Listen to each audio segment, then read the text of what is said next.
Hey guys, welcome you all to one academy CA foundation YouTube channel. दोस्तों, आज हम हमारे इस एक वीडियो में करने वाले हैं पूरा का पूरा बीसी के chapter number 5 organisations facilitating business का revision. Right, so full chapter का रिवीजन होने वाला है हमारे इस एक वीडियो में। अगर आपने चैप्टर पहले नहीं किया है, आपका अगर एग्जाम जून 2023 में है, तो ये वीडियो आपके लिए बहुत ज्यादा हेल्पफुल रह सकता है।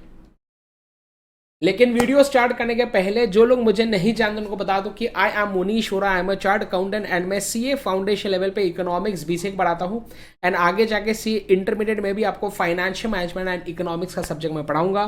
दोस्तों, अभी जो है हमारा सीए फाउंडेशन जून 2023 के लिए आने वाला है पूरा का पूरा मैराथन। ये 10 दिन का मैराथन आपके लिए कंडक्ट करने वाले हैं। हमारी पूरी टीम आएगी इस यूट्यूब चैनल पे आपके लिए मैराथन कंडक्ट करने के लिए। मेरा जो शेड्यूल रहने वाला है ये होगा 12 जून से 22 जून। हमारा टाइम होगा 10:45 AM टू 12:15 PM। और मैं कौन से दिन कौन सा चैप्टर आपको करवाने वाला हूं वो मैंने यहाँ पे हमारे स्क्रीन के ऊपर आपके लिए शेड्यूल बना के दिया है।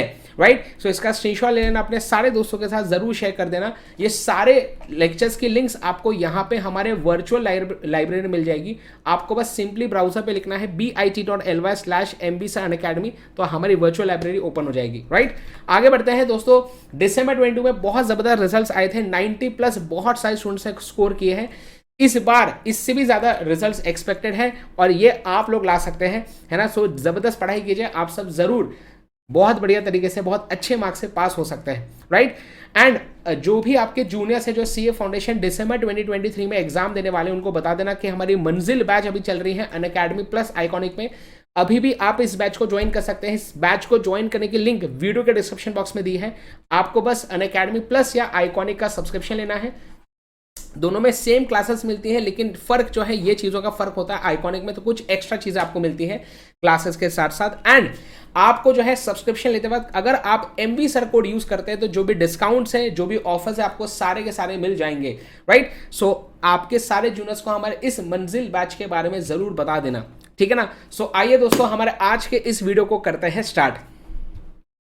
बोलते हैं business facilitators are a system of arrangements that is the doing of business, है ना। जो बिजनेस करने के तरीके को हम आसान बना के देंगे, ऐसा है ना। तो इसमें ऑक्सिलरीज या एड्स टू ट्रेड भी आते हैं। ये ऐसे ऑर्गेनाइजेशंस होते हैं जो हमें ट्रेडिंग करने में हेल्प करते हैं। एड करना मतलब हेल्प करना, वही बात है। तो banking, insurance, transport, warehousing, ये सब क्या है? ये सारे सर्विसेज हमें अगर मिलते हैं बिजनेस में तो बिजनेस करना हमारे लिए आसान हो जाता है। यस और नो बताइए।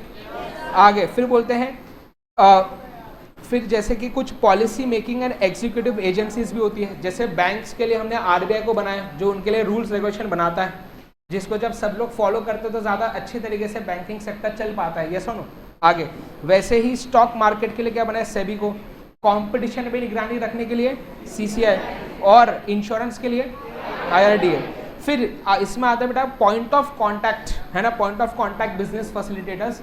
वैसे तो बहुत सारे होते हैं पर हमारे बुक में 4 दिए, है ना। वैसे तो बहुत है पर हमारे बुक में 4 दिए। तो इसे बोलते हैं इलस्ट्रेटिव लिस्ट। याद आ रहा है, मैंने बताया था क्लास में, क्या बोलते हैं इसको? इलस्ट्रेटिव। मतलब कि और भी एग्जाम्पल होंगे, यहाँ पे 4 बताए। तो point of contact business facilitators में पहला है अ पर्सन हु और a company who organises shipment for firm to get goods from the manufacture to a market, है ना। अभी जैसे हमने जैसे अभी बुक जब हमने लॉन्च किया, ठीक है, तो सुपर चार्ट बुक होगा, इंद्र सर की लॉ की क्वेश्चन बैंक है, अभी प्रणव सर के भी है मैथ्स के MCQ कंपाइलर, है ना। तो अब क्या हो जाता है कि अभी इंद्र सर बहुत बिजी है, अभी देख सकते हो आप, तो बहुत बिजी इंद्र सर, मतलब अभी रेस्ट कर रहे हैं पर अभी तो बिजी थे ना उसके पहले तो अभी पूरे इंडिया भर से ऑर्डर्स आ रहे हैं, ठीक है। अभी हम खुद जाएंगे, हम खुद अलग से कुरियर वाले के पास जाएंगे, फिर देखें कहाँ पे कॉस्ट सबसे कम पड़ेगा, कहाँ पे जल्दी से जल्दी पहुँचा सकते हैं। ऐसे इंडिविजुअली सब कस्टमर का करते बैठेंगे, बहुत टाइम लगता है। तो इससे अच्छा क्या है, बोले एक ऐसे बहुत ऑर्गेनाइजेशंस होते हैं, जैसे शिप रॉकेट करके एक है, ये रियल बता रहा हूँ सच में। तो शिप रॉकेट के पास जो है आप उसके साथ अग्रीमेंट कर लो, वो आपका जो शिपमेंट के डिटेल्स है उसको सेंड करो। अब वो खुद देखते बैठता कि कौन से कुरियर के थ्रू भेजना है, क्या DTDC के थ्रू भेजना है या इंडिया पोस्ट के थ्रू भेजना है, ऐसा। तो ऐसा ऑर्गेनाइजेशन जो खुद नहीं कर रहा, वो खुद कुरियर नहीं कर रहा है, वो हमें शिपमेंट ऑर्गेनाइज करके दे रहा है, वो क्या होता है? क्या? Freight forwarder. लिखिए वहाँ पे, उसे बोलते हैं फ्रेट फॉरवर्डर। तो इनके ना लिंक्स होते हैं, है ना, इनके कॉन्टैक्ट्स होते हैं, है ना, कुरियर कंपनीज के साथ, शिपिंग कंपनीज के साथ, रेलवेज में, रेलवेज भी करते हैं ऐसे, पता है कि नहीं आपको, रेलवे भी सर्विस से प्रोवाइड करते हैं। जैसे जनरली 2 व्हीलर वगैरह अगर आपने एक सिटी से दूसरी जगह पे भिजवाई हो तो जनरली रेलवेज के थ्रू भिजवाते हैं, है ना। और भी चीज़ होती है आगे, तो इन्हें क्या बोलते हैं, फ्रेट फॉरवर्डर, ठीक है ना, फॉरवर्ड नहीं, फ्रेट फॉरवर्डर, ठीक है ना, क्योंकि डर के आगे देखें नेक्स्ट डैश, फिर होता है dash helps to create and grow young businesses by providing them financial and technical support services, ठीक है। तो अभी जब मैंने MV फूड्स लिमिटेड स्टार्ट किया था तब बहुत ही छोटा ऑर्गेनाइजेशन था, तो मैंने बोला कि अब मुझे हेल्प की ज़रूरत है, टेक्निकल हेल्प की ज़रूरत है कि कैसे ऑर्गेनाइजेशन को सेटअप करते हैं, अगर कंपनी बनाना है तो फिर उसमें क्या क्या डॉक्यूमेंट्स फाइल करने हैं, तो ये टेक्निकल हेल्प हो गई मुझे, ठीक है। कैसे टीम बिल्ड करनी है, ये भी एक टेक्निकल हेल्प हो गई। फाइनेंशियल हेल्प, पैसों की ज़रूरत पड़ेगी, है ना, इंद्रेश सर करे तो ज़रूरत नहीं, हम करें तो फिर क्या ज़रूरत पड़ती है, तो फाइनेंशियल, तो जो ऑर्गेनाइजेशन हमें टेक्निकल फाइनेंशियल हेल्प प्रोवाइड करता है स्टार्टअप्स को, उन्हें बोलते हैं बिजनेस इनक्यूबेटर। क्या बोलते हैं, लिखिए वहाँ पे, इन पे भी सवाल आए हैं, हाँ, लेटेस्ट मॉक टेस्ट पेपर में, मतलब पिछले अटेम्प्ट के मॉक टेस्ट पेपर में सवाल थे, ये बिजनेस इनक्यूबेटर पे लिखो। तो ये भी पॉइंट ऑफ कॉन्टैक्ट हमारे बिजनेस फैसिलिटेटर में आते हैं। क्या बोला, बिजनेस इनक्यूबेटर।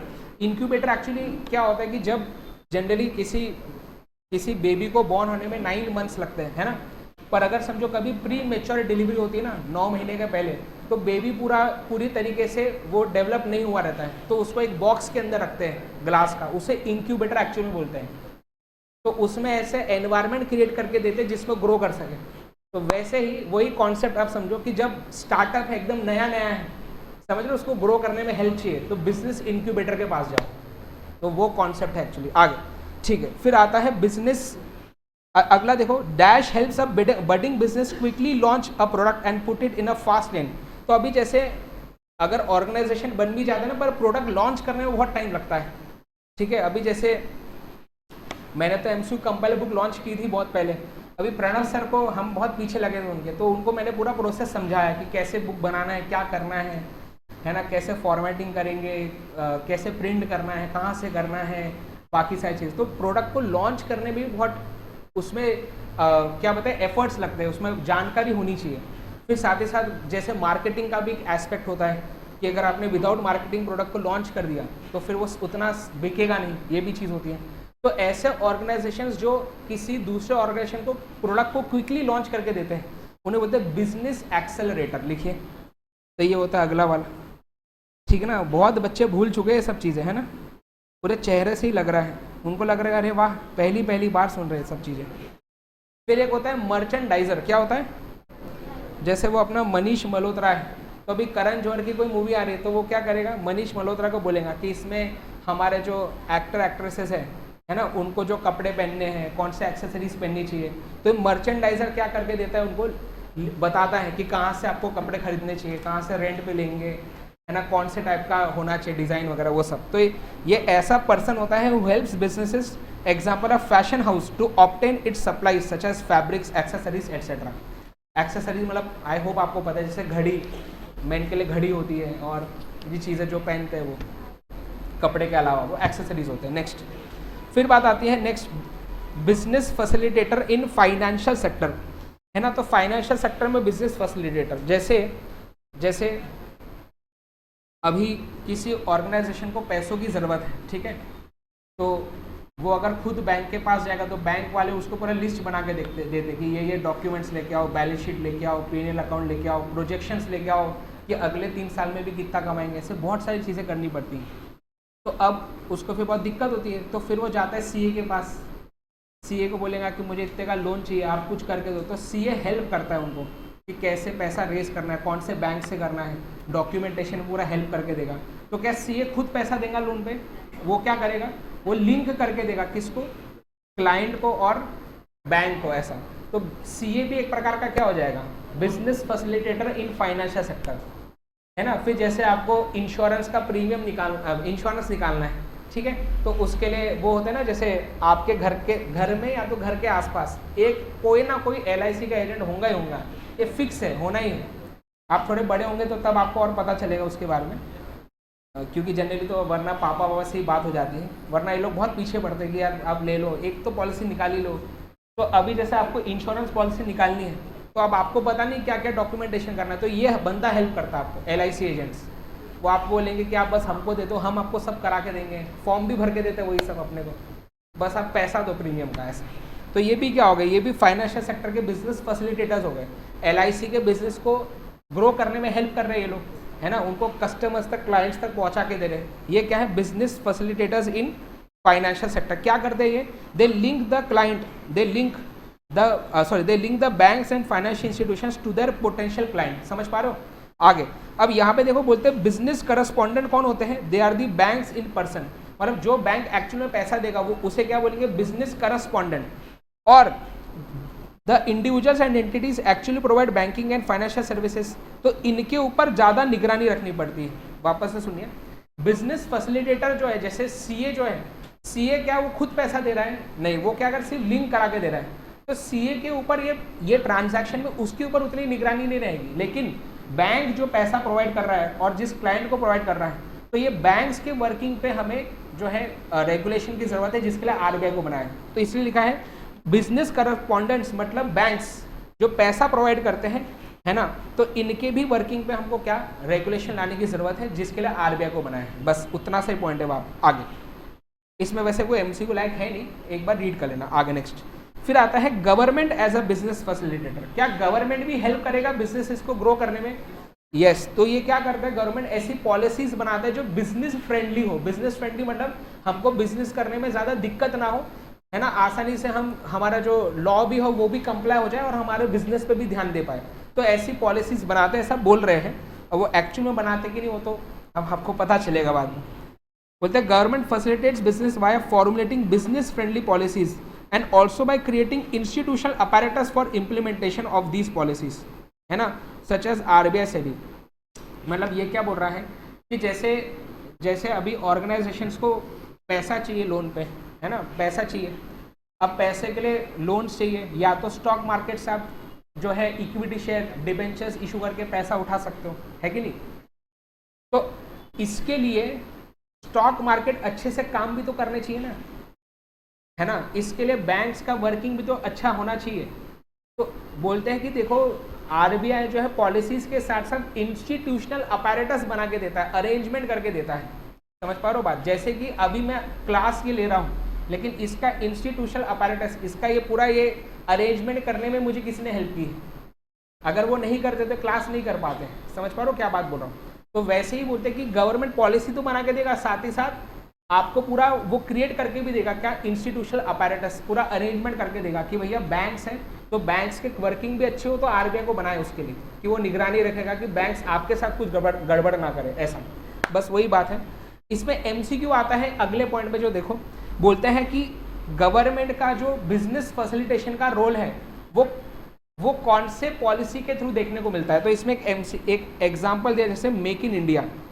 तो मेक इन इंडिया से क्या हुआ, हमारे डोमेस्टिक इंडिया के प्रोड्यूसर्स को बहुत ग्रोथ मिली, है ना। अब थोड़ा सा देखो इसका इफेक्ट तो आया ही है।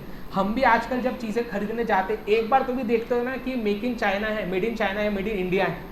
और जनरली ऐसा चेंज थोड़ा बहुत आ रहा है कि लोग धीरे धीरे मेड इन चाइना चीज़ों को कम खरीद रहे हैं और इंडिया में बनी चीज़ें ज़्यादा खरीद रहे हैं। ये सुनो, तो इससे क्या हो रहा है कि इंडिया के जो डोमेस्टिक ऑर्गेनाइजेशन है उनको हेल्प हो रही है, उनका बिजनेस ग्रो हो रहा है।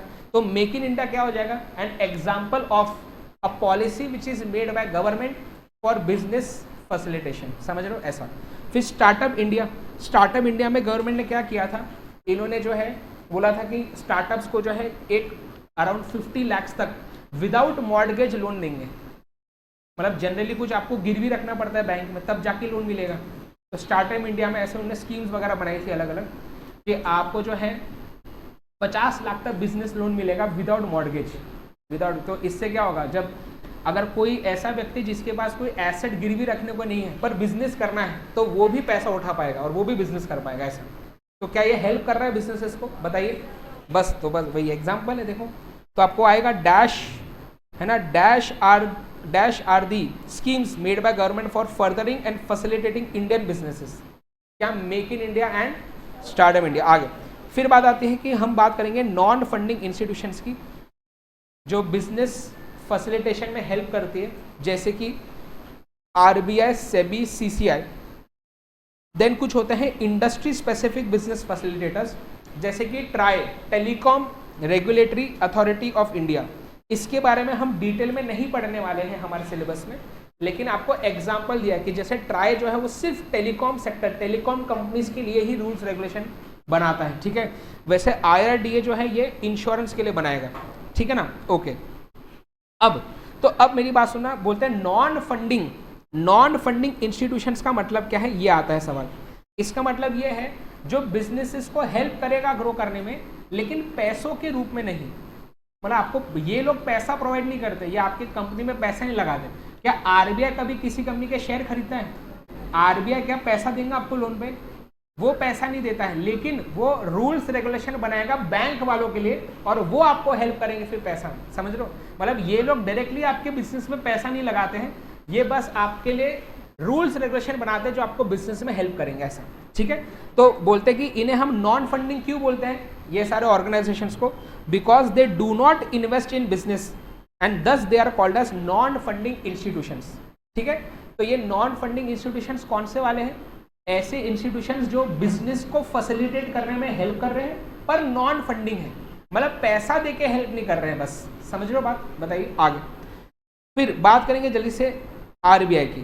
तो आरबीआई में सबसे पहले पॉइंट आता है कि आरबीआई एस्टैब्लिश कब हुआ था, डेट याद रखनी पड़ेगी, 1 अप्रैल। पर आरबीआई का एक्ट कब आया था?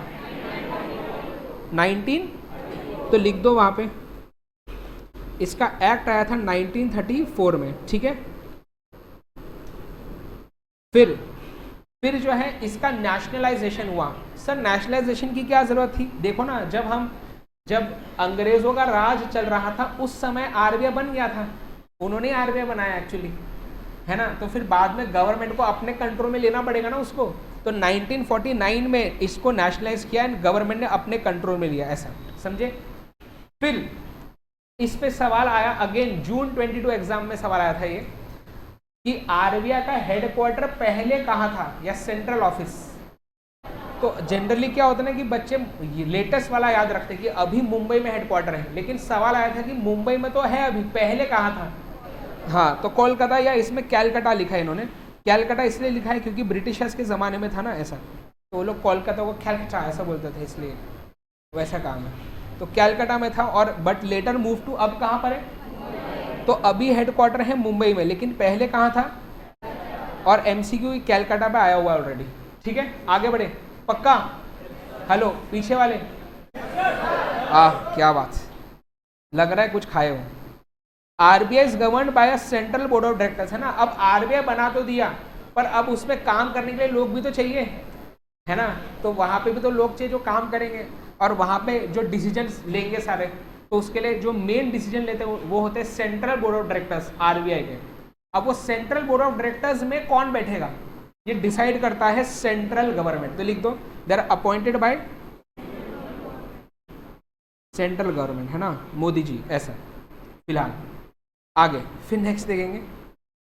फिर नेक्स्ट है रोल ऑफ आरबीआई। क्या रोल है आरबीआई का? तो बोलते हैं ये एपेक्स मॉनेटरी इंस्टीट्यूशन। एपेक्स मतलब सबसे टॉप की, है ना, सबसे मेजर मॉनेटरी इंस्टीट्यूशन है हमारे इंडिया का, है ना। मॉनेटरी मतलब जो पैसा छापता भी वही है, यस और नो, ऐसा, और इशू भी वही करता है इकोनॉमी में पैसा। नेक्स्ट, फिर maintenance of economic stability and growth, कि हमारी इकोनॉमी स्टेबल रहनी चाहिए। कैसे इकोनॉमिक स्टेबिलिटी कैसे मेंटेन रहेगी, बताइए।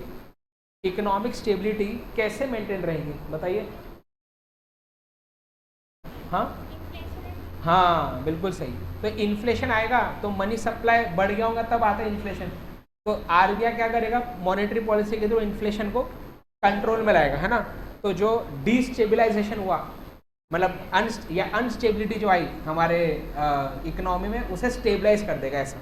तो इकोनॉमिक स्टेबिलिटी लाने में किसका हाथ है, बताइए। आरबीआई का, ठीक है ना। And controls the countries monetary policy, है ना, कि वो रेपो रेट वगैरह के चेंजेस वगैरह कौन करता है? आरबीआई करता है। फिर advisor to the government in its economic and financial policy, तो अगर गवर्नमेंट भी कोई पैसों से रिलेटेड या इकोनॉमिक पॉलिसी बना रहा है तो उसमें आरबीआई से राय लेता है कि आप बताइए, आपको ज़्यादा ज्ञान है तो आप भी थोड़ा अपना ज्ञान पे लिए, तो वो बताते हैं फिर कि जो भी लगता है उनको आगे। फिर it represents the country in the international economic forum, तो जब भी ऐसी मल्टीपल कंट्रीज की मीटिंग होती है ना, जिसमें फाइनेंस वगैरह की बात हो या इकोनॉमी की बात हो, तो उसमें जनरली आरबीआई के रिप्रेजेंटेटिव भी जाते हैं, है ना। तो इसलिए बोल रहे कि आरबीआई रिप्रेजेंट करता है हमारे कंट्री को इंटरनेशनल इकोनॉमिक फोरम्स में, ऐसा, ठीक है। फिर बोलते हैं it acts as a friend philosopher guide to commercial banks, है ना, मतलब कि दोस्त की तरह होता है। जब भी बैंक को पैसों की जरूरत पड़े और पैसों की तंगी हो तो आरबीआई पैसा भी प्रोवाइड करता है उनको, है ना, पढ़ेंगे आगे, ठीक है। तो फ्रेंड फिलोसोफर एंड गाइड, तो गाइड क्या है, क्योंकि रूल्स रेगुलेशन बताएगा ये, तो ये जैसा बताएगा ये गाइड करेगा कमर्शियल बैंक्स को कि कैसे काम करना चाहिए, है ना, क्या नहीं करना चाहिए, वो सब चीज़ें बताएंगे, ऐसा। बोलते हैं it keeps the inflationary trend under control, ये इससे ही रिलेटेड है, सेकेंड पॉइंट से रिलेटेड है, यस बताइए। और it protects the market for government securities and channelizes credit in the desired direction, है ना। तो जो गवर्नमेंट सिक्योरिटीज जिस मार्केट में खरीदी बेची जाती है उसे क्या बोलते हैं, सब भूल गए, बीसी के चैप्टर पे हैं, दनादन फटके लगाने पड़ते, अब तो मैं लाइव खड़ा हूँ सामने, उसको तो गिल्ड एज्ड मार्केट याद आ रहा है। अरे अरे अरे अरे अरे भाई साहब, सर बस ये यहाँ तक आ गया था, बस बोलने वाले थे, हम देख रहे थे आपको याद है कि नहीं, है कि नहीं, गिल्ट एज्ड याद आ रहा है।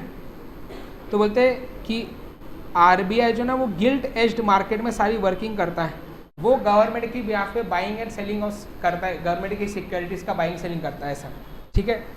और फिर उससे जो पैसा आता है उसको कैसे मैनेज करना है वो भी आरबीआई देखता है, ऐसा बोला जा रहा है, ठीक है। आगे फिर बात आती है फंक्शंस ऑफ आरबीआई, देख लीजिए।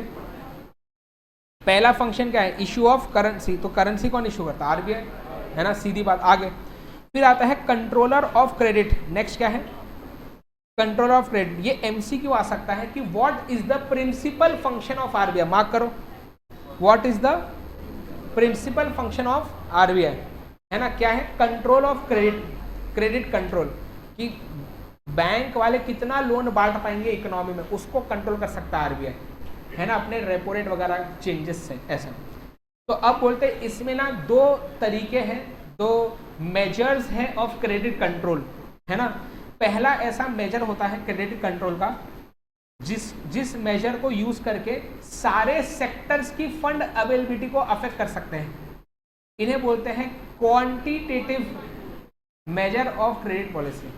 अरे यार तुमको कुछ याद ही नहीं है यार, हट, मैं नहीं खेल रहा, ये कुछ भी याद नहीं तुम लोगों को, क्या बोला, क्वांटी, स्पेलिंग देख लो अभी, quantitative major of credit policy, ये ऐसी पॉलिसीज होती है, क्या बताइए, जो सारे सेक्टर्स के, है ना, major of credit policy which affect the fund availability to all sectors, है ना, all sectors of the economy. जैसे अगर समझो आरबीआई ने बोला कि सीआरआर का रिक्वायरमेंट बढ़ा दिया, मतलब बैंक वालों को अब ज़्यादा पैसा रिजर्व में रखना पड़ेगा, तो बैंक वाले लोन कम बांट पाएंगे। अब ऐसा थोड़ी ना है कि बैंक वाले सिर्फ टेक्सटाइल इंडस्ट्री को लोन कम बांट पाएंगे। जब सीआरआर का रिक्वायरमेंट बढ़ा दिया, समझो आरबीआई ने एसएलआर का रिक्वायरमेंट बढ़ा दिया, तो बैंक को तो ओवरऑल वे में रिजर्व में ज़्यादा पैसा रखना पड़ेगा ना, तो ओवरऑल इकोनॉमी में वो कम लोन बांट पाएंगे, चाहे कोई भी सेक्टर हो उसको। मतलब कि एसएलआर सीआरआर के चेंजेस से ओवरऑल इकोनॉमी के फंड अवेलेबिलिटी अफेक्ट हो रही है, समझा। ऐसा थोड़ी ना कि सिर्फ टेलीकॉम सेक्टर वालों को लोन कम मिलेगा, ऐसा नहीं है इसमें। तो जब ऐसी कोई पॉलिसी है जो सारे सेक्टर के फंड अवेलेबिलिटी को अफेक्ट करे, इसे क्या बोल रहे हैं, quantitative major of credit policy. अगर कोई ऐसी पॉलिसी है जो किसी पर्टिकुलर सेक्टर के फंड अवेलेबिलिटी को अफेक्ट करे तो, हाँ सर अब पहला बता दिया, दूसरा तो पता ही था, क्वालिटेटिव, चलो अच्छी बात है, पर याद है आपको। चलो पूछ ले तो, और एक सवाल, इसको और क्या बोलते हैं, हो गया खत्म। अरे यार, एट्रीब्यूट मतलब फीचर होता है, एट्रीब्यूट थोड़ी बोलेंगे। ऑर्डिनरी, ऑर्डिनल नहीं, वो तो cardinal ordinal approach, economics chapter 2,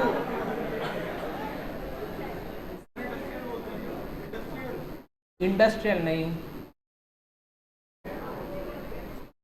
अच्छा, वो बोला नहीं सर, भूल गए। अरे यार जवाब दो, एक तो बता दो यार, शर्म करो थोड़ी सी।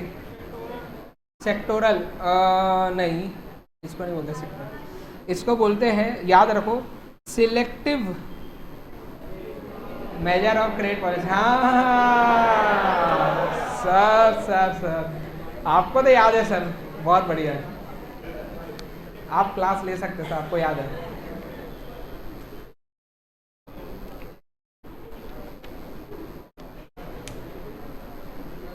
Selective major of credit policy, ठीक है ना, क्योंकि ये कोई सिलेक्टिव सेक्टर, पर्टिकुलर सेक्टर के ही फंड अवेलेबिलिटी को अफेक्ट करता है। अभी एक जन ने बोला सेक्टोरल, वो क्या था, वो तो सेक्टर मैनेजमेंट पॉलिसी, वो अलग है, कि जब इंडस्ट्रियल पॉलिसी बने वो अलग, ये अलग चीज़ है, ठीक है। ये क्रेडिट कंट्रोल के मेजर्स है। तो क्वालिटेटिव है ना, ये भी एमसीक्यू आया है, ये सिलेक्टिव वाला, मतलब एक 4 ऑप्शन रहते हैं उसमें से एक सिलेक्टिव क्रेडिट कंट्रोल लिखा रहता है। तो सिलेक्टिव वाला मतलब कौन सा है, क्वालिटेटिव वाला, ठीक है। तो ये कौन से हैं, major of credit policy which influences credit availability to a particular sector. अभी समझो आरबीआई ने बोला बैंक वालों को कि आप जितना भी लोन बांटते हैं, समझो आपने 100 रुपये का लोन बांटा, उसमें 20 रुपये जितना लोन, 20% लोन आपके एमएसएमईज को जाने ही चाहिए। समझ रहे हो, आरबीआई ने समझो ऐसी पॉलिसी बनाई कि बैंक वाले जितना लोन बांट रहे ना, उसका 20% लोन एमएसएमई को जाना ही चाहिए। ऐसा मतलब आपको प्रेफरेंस देना पड़ेगा एमएसएमईज को, 20% आपका लोन एमएसएमई को जाना ही चाहिए। ऐसा समझ पा रहे हो, ये क्या हो जाएगा, ये डायरेक्टली एमएसएमई के फंड अवेलेबिलिटी को अफेक्ट कर रहा है। तो ये क्या हो जाएगा, क्वालिटेटिव मेजर ऑफ क्रेडिट, समझे पक्का। फिर बात आती है, फिर बात आती है collection and publication of statistical data. बोलते हैं कि आरबीआई के पास पावर है कि वो बैंकों के डेटा को कलेक्ट कर सकता है ना, एंड उसको पब्लिश कर सकता है बैंक के डेटा को। अब मुझे बताइए, मुझे एक बात बताइए कि यूएसए में कोई बैंक है, उसका भी डेटा आरबीआई मंगा सकता ना, है ना। तुम्हारे कितने डिपॉजिट हुए, कितने लोग, हमको बताओ। अरे ऐसा थोड़ी बोला सकता है क्या, बस ये एमसीक्यू आता है कि आपको एमसीक्यू पूछेगा which of the following is incorrect, क्या which of the following is, हाँ, उसमें आपको बोलेगा कि RBI can collect and publish data of foreign banks, correct है क्या, क्या है बताओ, पक्का। हाँ, तो फॉरेन के नहीं, इंडिया के बैंक्स को कर सकता, क्या डेटा कलेक्ट कर सकता है, फॉरेन के नहीं कर सकता। आगे बढ़ेंगे next, banker to the government, मतलब गवर्नमेंट के जो भी ट्रांजैक्शंस होंगे वो सारे आरबीआई करेगा उनके बिहाफ पे, है ना। तो गवर्नमेंट आरबीआई को बोल देंगे, वो सारे काम करके देंगे ऐसा। तो RBI can accept and pay money on behalf of government. Then government, जब गवर्नमेंट को पैसों की जरूरत होती है तो वो क्या करते हैं, वो जैसे ट्रेजरी बिल्स है ना, गवर्नमेंट के बॉन्ड्स होते हैं जो इशू करते हैं, ठीक है। तो गवर्नमेंट जब बॉन्ड इशू करेगा लोगों को, लोगों से पैसा मिलेगा, वो जो पैसा जब मिलेगा वो आरबीआई के पास आएगा, आरबीआई मैनेज करेगा पूरा पैसा, समझ रहे हो ऐसा। तो manages public debt, operates in, अरे ये क्या लिखा है, ओ ये क्या होता है, मतलब बुक में लिखा था क्या पहले से ये, अरे ठीक है। तो operates in gilt edge market, मतलब कि गवर्नमेंट सिक्योरिटीज के बाइंग सेलिंग में भी आरबीआई इन्वॉल्व है ना, वो देखेगा। एंड वो एडवाइस भी करेगा गवर्नमेंट को कि तुमको कब नए लोन्स और इशू करने चाहिए, उसका एडवाइस देगा। बोलते हैं अच्छा, बहुत बार समझो ट्रेजरी बिल्स वगैरह इशू करके भी बहुत पैसा इकट्ठा नहीं हो पा रहा है, गवर्नमेंट को और पैसों की जरूरत है समझो, तो फिर आरबीआई क्या करेगा, आरबीआई लोन देता है गवर्नमेंट को, बताओ। हाँ, बट बोलते हैं 90 दिन में पैसा वापस देना, वरना दनादन। हाँ, तो बोलते देखो कि बहुत बार गवर्नमेंट को कहीं और से पैसा ना मिले तो कोई बात नहीं, बोले आरबीआई तुमको पैसा देगा, but it is repayable with in 90 days. पीछे वालों को दिख रहा है कि नहीं, हेलो, ठीक है ना। आगे नेक्स्ट, फिर आता है प्रमोशनल फंक्शंस। बोलते हैं आरबीआई प्रमोट करता है बैंकिंग हैबिट्स लोगों में। आरबीआई जो है ना, फिर जैसे अभी नहीं क्या वो उमेश यादव, केएल राहुल, उसकी ऐड आती थी टीवी पे, जिसमें वो बोलते पर उनका आवाज़ किसी और की रहती पीछे से, है ना, ऐसी अजीब आवाज़ रहती। देखा कि नहीं ऐड कभी आपने, उसमें वो बताते जानकार रहे, सतर्क रहे, आरबीआई की गाइडलाइंस के अनुसार आपको अपना पिन शेयर नहीं करना चाहिए किसी के साथ ऐसा। तो ये सब चीज़ें जब आपको बताएंगे तो इससे समझो अगर कोई ऐसा व्यक्ति है जो जिसका बैंक अकाउंट भी नहीं है तो वो भी सोचेंगे चलो हम भी बैंक अकाउंट ओपन करते हैं, हम भी फिर यूज़ करेंगे डेबिट कार्ड वगैरह, और शेयर नहीं करना है उसको ओटीपी वगैरह जो भी है। तो ये लोगों में जो है बैंकिंग हैबिट्स को प्रमोट भी करते हैं, उनको बताते भी हैं कि कैसे आपको आपके सेफ्टी के लिए क्या क्या चीज़ें करनी चाहिए ऐसा। ठीक है, तो कौन करता है ये सब चीज़ें बताओ जल्दी।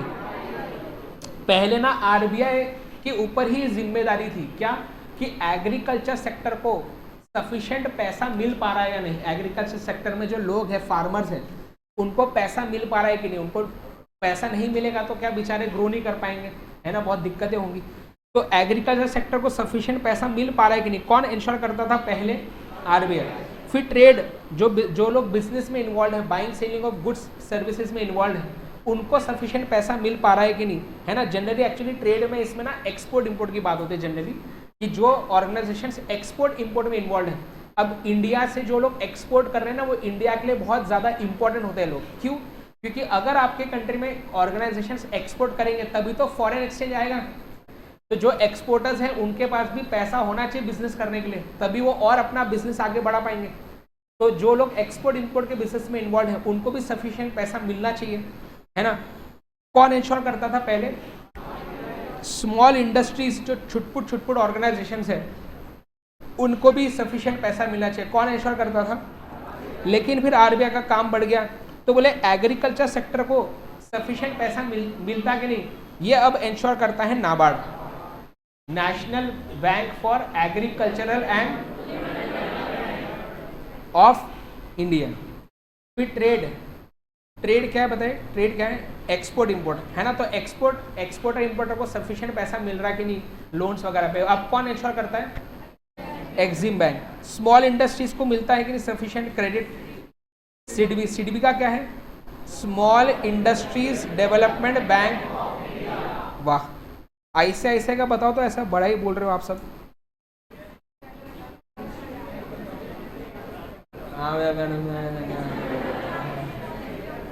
हाँ सर हमको याद है, हम आपका चेक कर रहे हैं। अरे बताओ यार, अच्छा आप पहले आय का बता दो चलो कम से कम। हाँ, इंडस्ट्रियल इंस्टीट्यूट नहीं, चार्टर्ड अकाउंटेंट्स ऑफ इंडिया नहीं, आईसीआई बैंक। अच्छा आपको आईसीए सुना दिया, नहीं इतना तो मैं एक्सपेक्ट कर रहा हूँ कि आईसीआई का तो फुल फॉर्म बच्चों को पता होगा, अब बाकी फिर पता नहीं कि वो भी ना पता हो तो। चलो आज का फिर होमवर्क आपका आईसीआई का फुल फॉर्म निकाल लेना। हाँ अभी देखो ना कैसे बात है, इंडस्ट्रियल। हाँ यार कैसा होगा बताओ, चलो ठीक है कोई नहीं, अब क्या करें बताओ, वो देख के भी याद नहीं हो रहा, आप बताओ कैसा नाम है। वेरी गुड, आपको इंग्लिश पढ़ना आता है, अच्छा लगा मैं देख के। चलो आगे, फिर बोलते हैं बैंकर्स बैंक, ठीक है, इस पे भी सवाल आता है। बोलते हैं आरबीआई के पास पावर है कि वो बैंकों के ऊपर निगरानी रख सकता है ना, बैंकों को कंट्रोल सुपरवाइज कर सकता है, कौन से एक्ट के अंतर्गत। अब बात को समझो बेटा, अभी मुझे एक बात बताएंगे, अगर पुलिस अगर आपने कुछ गलत काम किया और समझो बेटा रितेश भी आके आपको फटके लगा रहे हैं, तो आप मानोगे क्या, आप भी उनको फटके लगाओगे, क्यों, क्योंकि उनके पास लॉ में पावर नहीं है, समझ रहे हो। पर अगर पुलिस वाले आए तो उनके पास लॉ में पावर है ना, इसलिए आप उनकी बात सुनते हो। अभी मुझे एक बात बताओ, आरबीआई जाके बैंक को बोलेगा कि तुमने ये काम गलत किया है, तो बैंक वाले भाव ही नहीं देंगे। पर चूंकि आरबीआई के पास लॉ के अंतर्गत पावर है, इसलिए बैंक वालों को इज्जत देनी पड़ती है। समझ पा रहे हो क्या बोल रहा हूँ, ऐसा है। मतलब क्या है भाई बताओ, कि आरबीआई बैंकों को कंट्रोल एंड सुपरवाइज कर सकता है, ये कौन से एक्ट के अंतर्गत उनको पावर दिया है, ये सवाल है। तो दो है ना, पहला है आरबीआई एक्ट 1934 एंड दूसरा बताइए,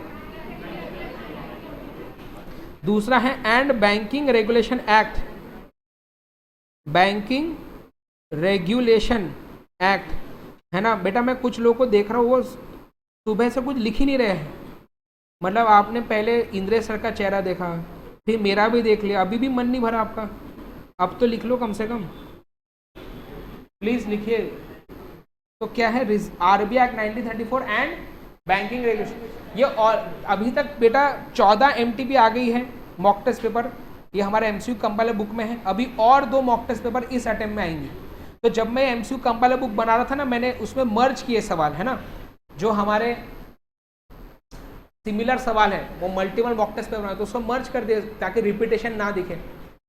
ऐसे करते करते भी 1800 क्रॉस हो गया वैसे एमसीक्यू उसमें। तो अभी ये वाला जो सवाल है ना, ये कंट्रोल एंड सुपरविजन वाला, ये 14 में से 7 से 8 मॉक टेस्ट पेपर में आया सवाल है। ठीक है, तो इसको याद रखेंगे। बहुत ही फालतू सवाल है पर क्या करें। आगे बोलते हैं आरबीआई फॉरेन एक्सचेंज रिजर्व का क्या है ना, तो क्या है बताओ। RBI dash is the custodian of foreign exchange reserve, ऐसा एमसीक्यू आता है। बोलते हैं RBI is the custodian, custodian मतलब जो देखभाल करता हो, है ना। हाँ ठीक है, तो कौन देखभाल करेगा फॉरेन एक्सचेंज रिजर्व की, आरबीआई। तो एमसीक्यू आएगा। ठीक है, और फिर फॉरेन एक्सचेंज से रिलेटेड जो रूल्स रेगुलेशन है वो दिए हैं बेटा फॉरेन एक्सचेंज मैनेजमेंट एक्ट 1999 में। तो इसके अंदर भी जो पावर्स वगैरह अलग प्रकार के दिए हैं वो किसको दिए हैं, आरबीआई को ही दिए हैं। आरबीआई ही एनफोर्स करता है प्रोविजन। एनफोर्स मतलब कि फेमा में जो चीजें लिखी है उसको लागू कौन करवाता है, आरबीआई। समझ लो बात क्या बोल रहा हूँ। बड़े आगे नेक्स्ट फिर आता है RBI role in business facilitation. तो बिजनेस को फैसिलिटेट करने में आरबीआई कैसे हेल्प करता है बताइए। आरबीआई करेंसी पॉलिसी बनाता है ना, तो कौन सी करेंसी चलनी चाहिए, कौन सी नहीं चलनी चाहिए, मोनेटाइजेशन है ना, डीमोनेटाइजेशन। वैसे अभी किया जैसे बोला गवर्नमेंट ने कि डीमोनेटाइजेशन करो, पर करवाया किससे, आरबीआई से। समझा ना ऐसा। तो कौन करेगा मोनेटाइजेशन, डीमोनेटाइजेशन, रीमोनेटाइजेशन, आरबीआई ही एक्चुअल में उसको इंप्लीमेंट करके देता है। ठीक है, फिर कौन सी करेंसी छापनी है, कितनी छापनी है, कौन करेगा डिसाइड, आरबीआई। मनी सप्लाई को एडिक्वेट मनी सप्लाई इकोनॉमी में मेंटेन रहना चाहिए, कौन करेगा ये, इन शॉर्ट। आगे बोलते हैं क्रेडिट पॉलिसी भी बनाता है आरबीआई, है ना, कि वही जो हमने पढ़ा अभी क्वांटिटेटिव एंड क्वालिटेटिव मेजर्स को यूज करके क्रेडिट पॉलिसी बनाएगा। What is the principal function of RBI, हाँ कंट्रोलिंग क्रेडिट, याद रखना कि क्रेडिट को कंट्रोल करना क्या है प्रिंसिपल फंक्शन। नेक्स्ट फिर डेवलपमेंट ऑफ फाइनेंशियल सिस्टम। बोलते हैं फाइनेंस जो है वो बिजनेस का खून होती है, तो आरबीआई जो है वो बोलते हैं उसका हार्ट है। अरे अरे अरे अरे अरे, बोलते हैं कि बिजनेस को चलने के लिए पैसा लगता है ना। जैसे हमारे बॉडी को चलने का नाम है खून चाहिए, तभी खून इंपॉर्टेंट है कि नहीं, वैसे बिजनेस को चलने के लिए खून होना। बट हार्ट जो होता है वो पंप करता है खून को, है कि नहीं। बोलते हैं वो हार्ट का काम आरबीआई करता है। अब ये आया तो नहीं है सवाल, पर अगर पूछ लिए कि dash is the heart of financial system, अभी क्रिश उसमें पिंकी लिख के आ जाएगा, उसकी हार्ट है तो। आगे फिर आएगा fund transfer and payment mechanism, है ना।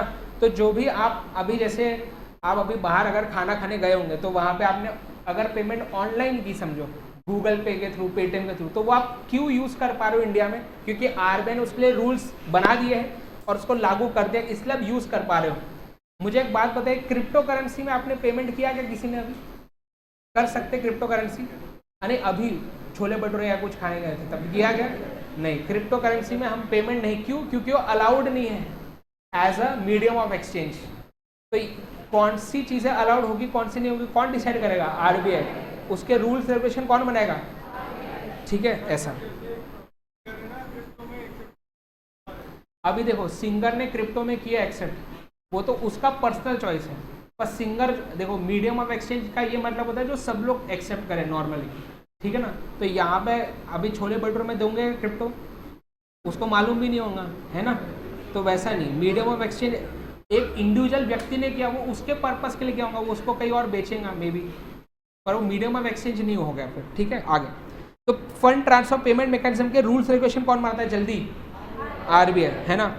फिर एसएलआर सीआरआर, एसएलआर क्या होता है, स्टैट्यूटरी लिक्विडिटी रेशियो कि एक बैंक को क्या करना पड़ता है, जितने भी उन्हें डिपॉजिट आते हैं, है ना, जैसे आप बैंक के पास जाके सेविंग अकाउंट ओपन करेंगे, करंट अकाउंट ओपन करेंगे, फिक्स डिपॉजिट ओपन करेंगे, तो आप अपना पैसा बैंक को देंगे, तो ये आपका एसेट है, पर बैंक का लायबिलिटी है ना, क्योंकि उनको आपको पैसा देना है सेविंग अकाउंट वाला वापस कभी ना कभी।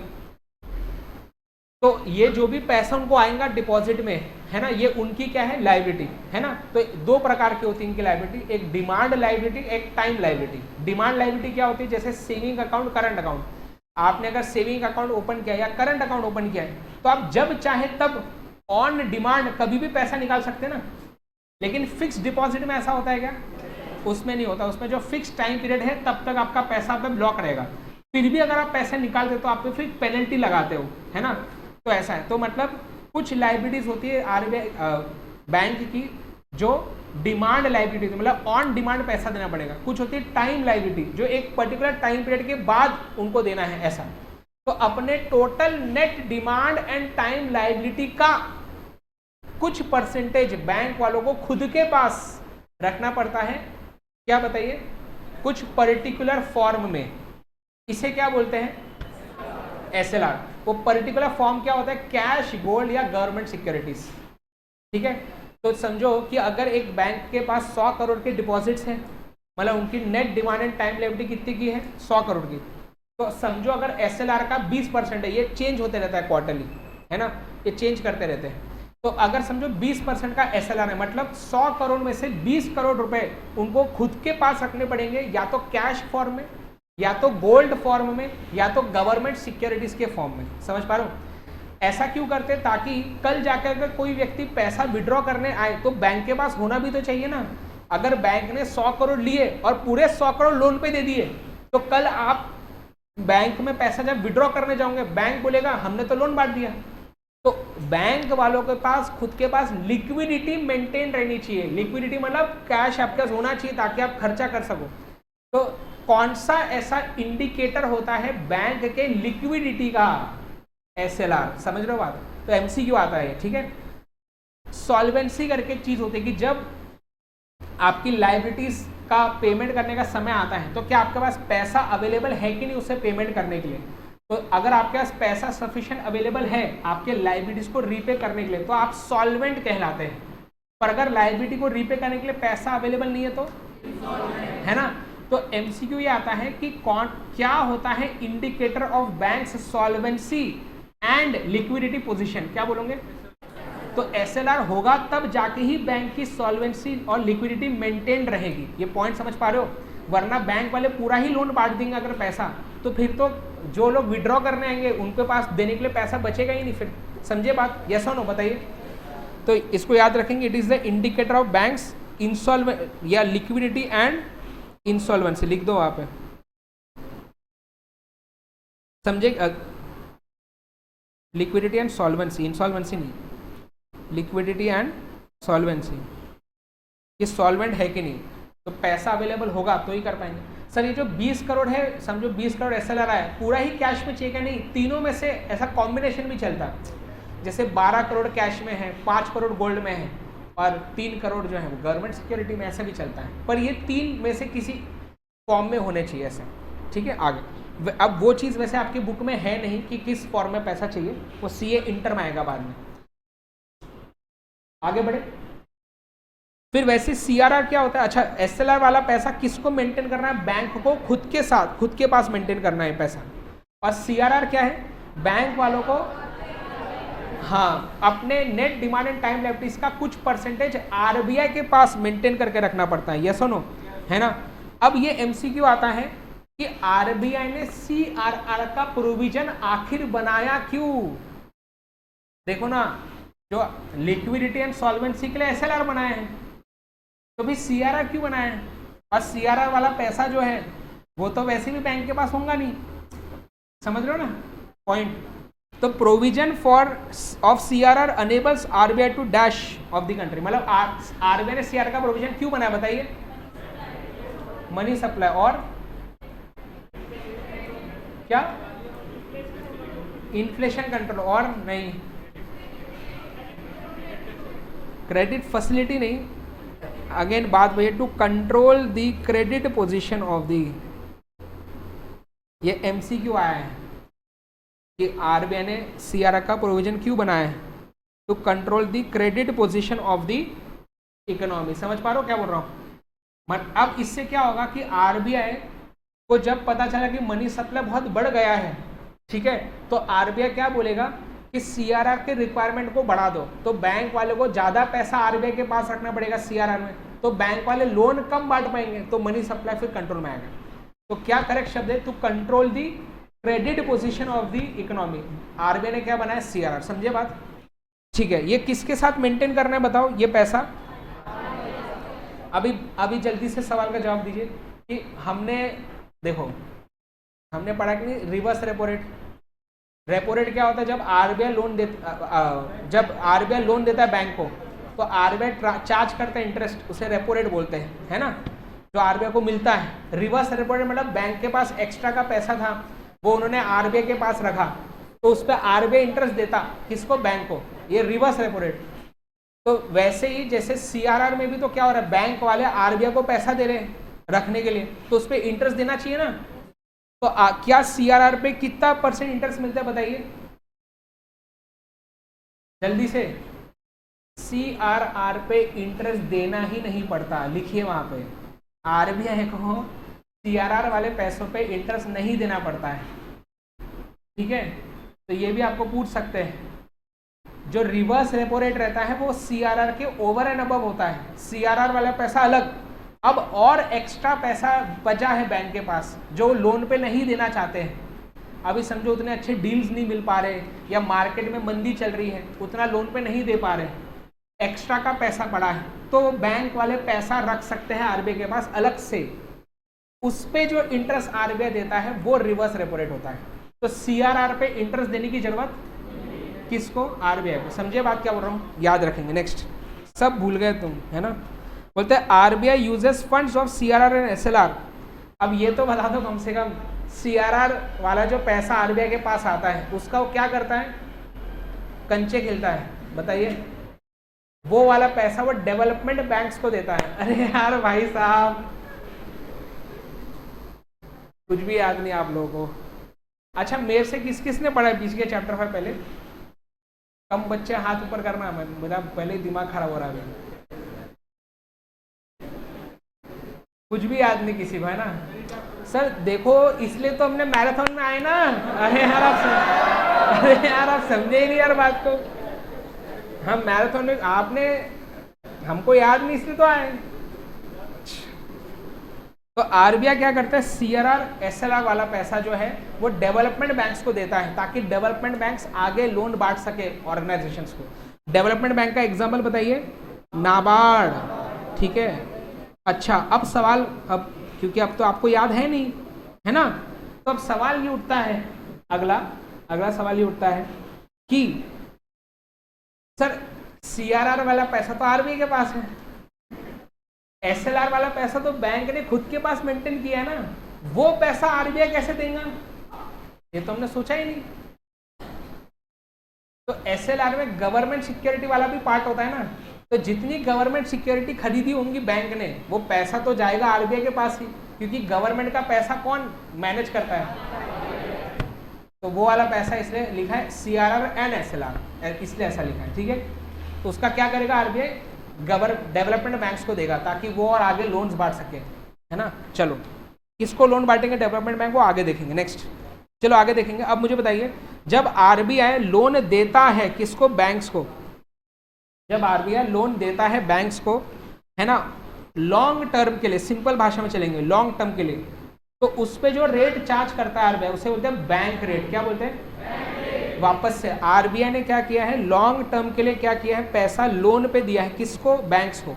उस पे जो रेट चार्ज करेगा, जो मिलेगा आरबीआई को, लॉन्ग टर्म पे जो लोन दिया उस पे जो रेट मिलेगा।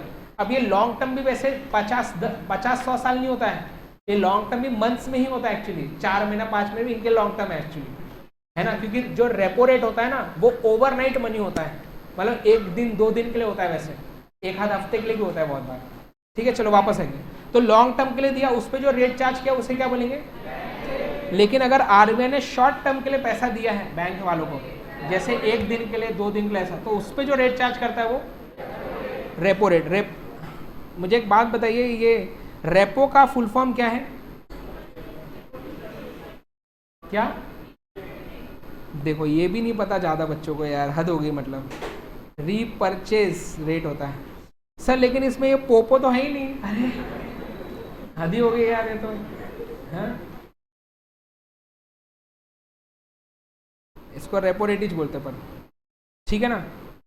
फिर अगर समझो बैंक वाले के पास एक्सेस पैसा बचा है, वो अगर उन्होंने आरबीआई में डिपॉजिट किया, उस पर जो आरबीआई को देना पड़ेगा इंटरेस्ट रेट, वो रिवर्स रेपो रेट। मुझे जल्दी से बताइए बेटा, एक कॉमन सेंस की बात बताइए बेटा, एकदम कॉमन सेंस, ठीक है ना। चेक करते हैं कि है कि नहीं, आज पता चल जाएगा चेहरे के साथ। तो पॉइंट ये है कि रेपो रेट में क्या होता है, आरबीआई को इंटरेस्ट, लेकिन रिवर्स रेपो रेट में आरबीआई को इंटरेस्ट, वाह,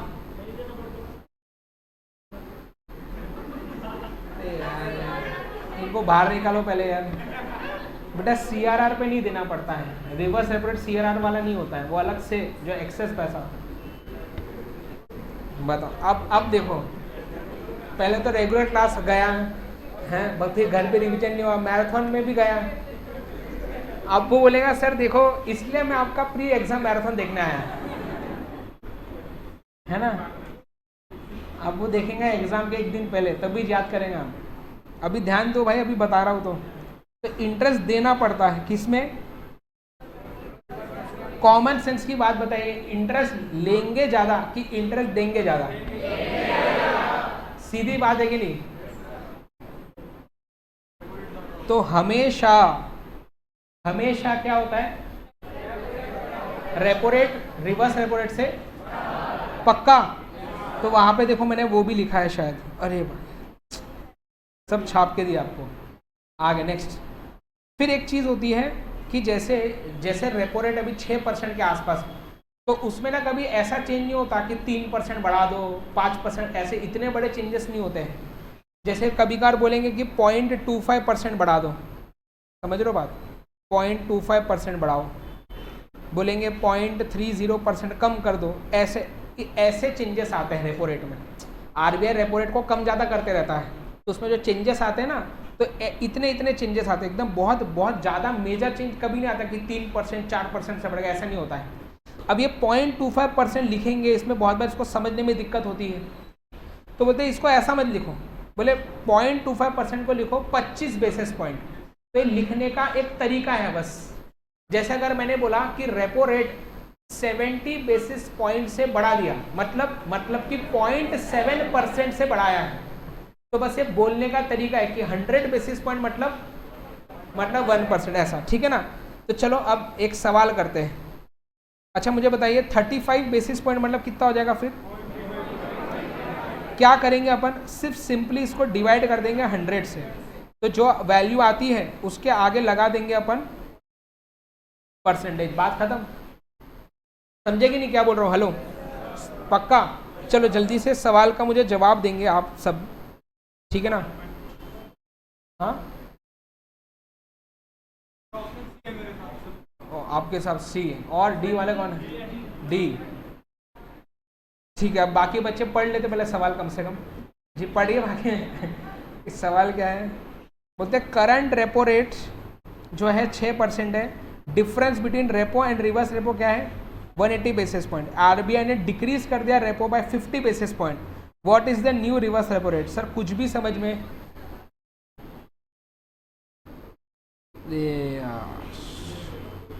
चलो बताओ, जवाब बताओ। सी बोल रहे हैं, कुछ डी बोल रहे हैं, और ठीक है ना, देखते हैं ना, और देखते हैं। हाँ बताते।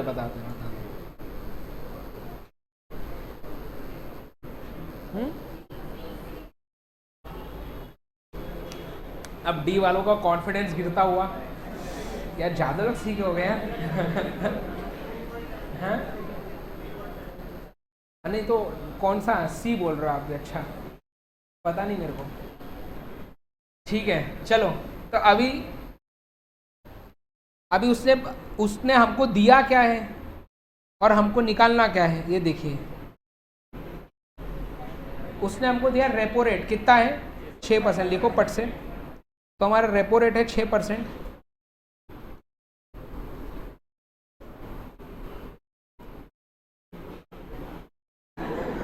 रेपो रेट दिया है, ठीक है। अपने को रिवर्स पे जाना है। अच्छा एक सिंपल थोड़ा सा दिमाग लगाओ, मुझे कॉमन सेंस लगाइए आप। अगर मुझे अगर बेटा ये बड़ी वैल्यू दी है, बड़ी वैल्यू से छोटी वैल्यू पे जाना है तो क्या करना पड़ेगा, इसमें से कुछ माइनस करूंगा तब जाके आएगा ना।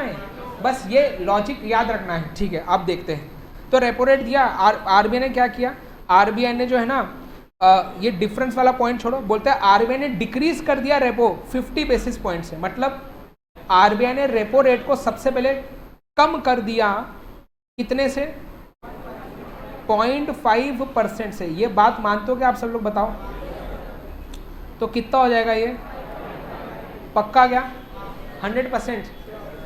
मतलब ये क्या है, this is new repo rate, समझ पा रहे हो, ये न्यू रेपो रेट है, ठीक है। अब वो क्या बोल रहे हैं कि जो हमारा रिवर्स रेपो रेट है ना, जो हमें निकालना है, ठीक है, उसने सिंपल सी बात बोली कि रेपो में और रिवर्स रेपो में डिफरेंस होना चाहिए 180 बेसिस पॉइंट का। अच्छा ये मैं ऐसा जबरदस्ती सवाल नहीं करवा रहा हूँ, ये मॉक टेस्ट पेपर का सवाल है। मैं आज जो भी आपको बता रहा हूँ कुछ भी नॉलेज पर्पस के लिए नहीं बता रहा अलग से, जैसे मेरे नोट्स में होता है और नॉलेज पर्पस कुछ एक्स्ट्रा ज्ञान, ये कोई एक्स्ट्रा ज्ञान नहीं है, ये सिलेबस में ही है। मॉक टेस्ट पेपर में सवाल है ऐसा, इसलिए करवा रहा हूँ, ठीक है। उन्होंने बोला कि 180 बेसिस पॉइंट्स का डिफरेंस है, होना चाहिए, किसमें, इसमें और इसमें 180 बेसिस पॉइंट का डिफरेंस चाहिए। अब कॉमन सेंस की बात बताइए, मेरे पास ये बड़ी वैल्यू है, छोटी वैल्यू चाहिए और दोनों में डिफरेंस चाहिए 1.8% का, तो इसमें ऐड करूं या माइनस करूं, वापस से हमें रेपो से रिवर्स रेपो में जाना है और ये दोनों में 1.8% का डिफरेंस चाहिए, तो बड़े से छोटे में जाना तो माइनस करूंगा ना, बस वही तो बोल रहा हूं मैं भी। तो इसमें माइनस करना पड़ेगा आपको डिफरेंस।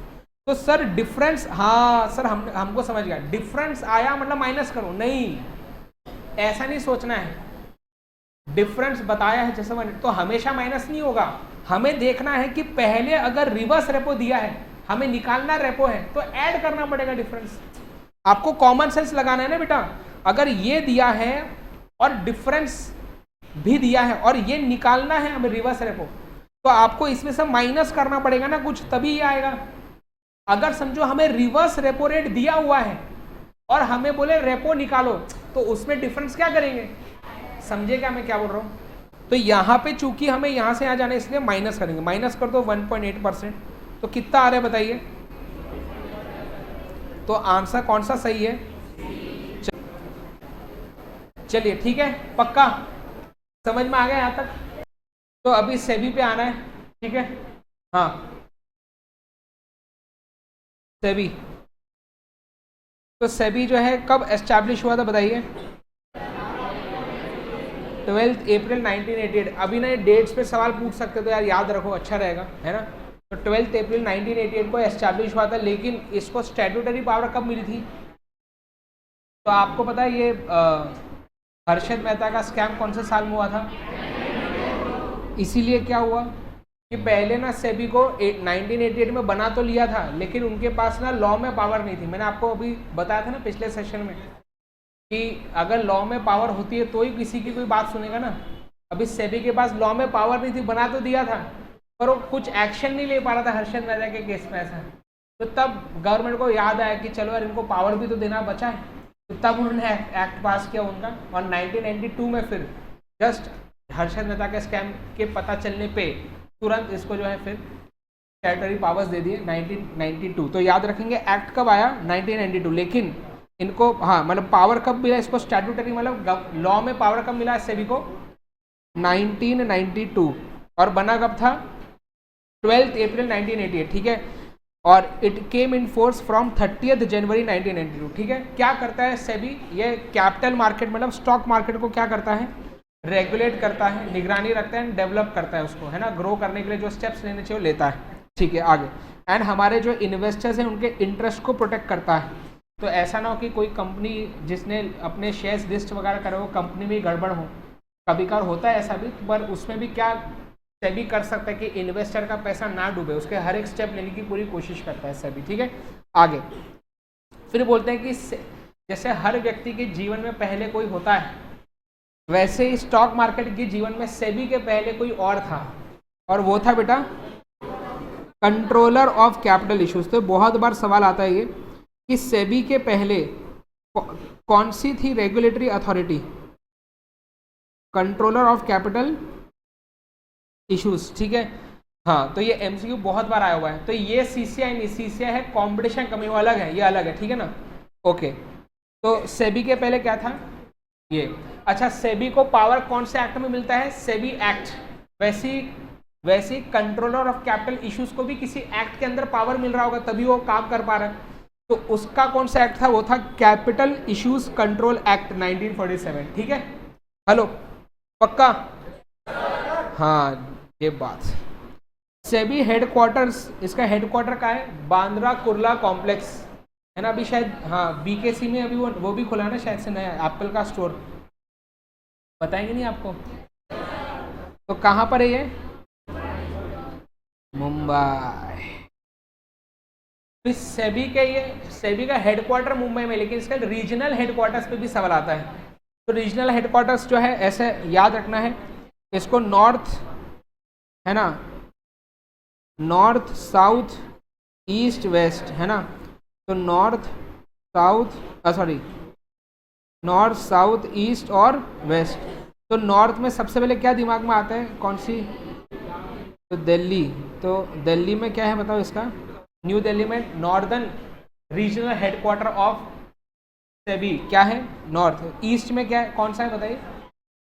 कोलकाता। तो कोलकाता है eastern regional headquarter of SEBI. South में चेन्नई, और वेस्ट में ये अहमदाबाद पे बेटा सवाल आया हुआ है बहुत बार।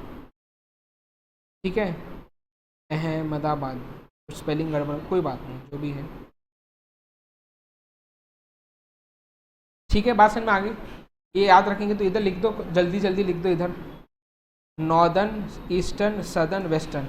ठीक है, आगे फिर कंपोजिशन ऑफ सेबी अगेन बहुत ज़्यादा इंपॉर्टेंट है कि जैसे मैंने आपको बोला था कि आरबीआई को चलाने के लिए भी क्या सेंट्रल बोर्ड ऑफ डायरेक्टर्स है, वैसे ही सेबी को चलाने के लिए भी वहाँ पे कोई लोग चाहिए जो मेजर डिसीजंस लेंगे।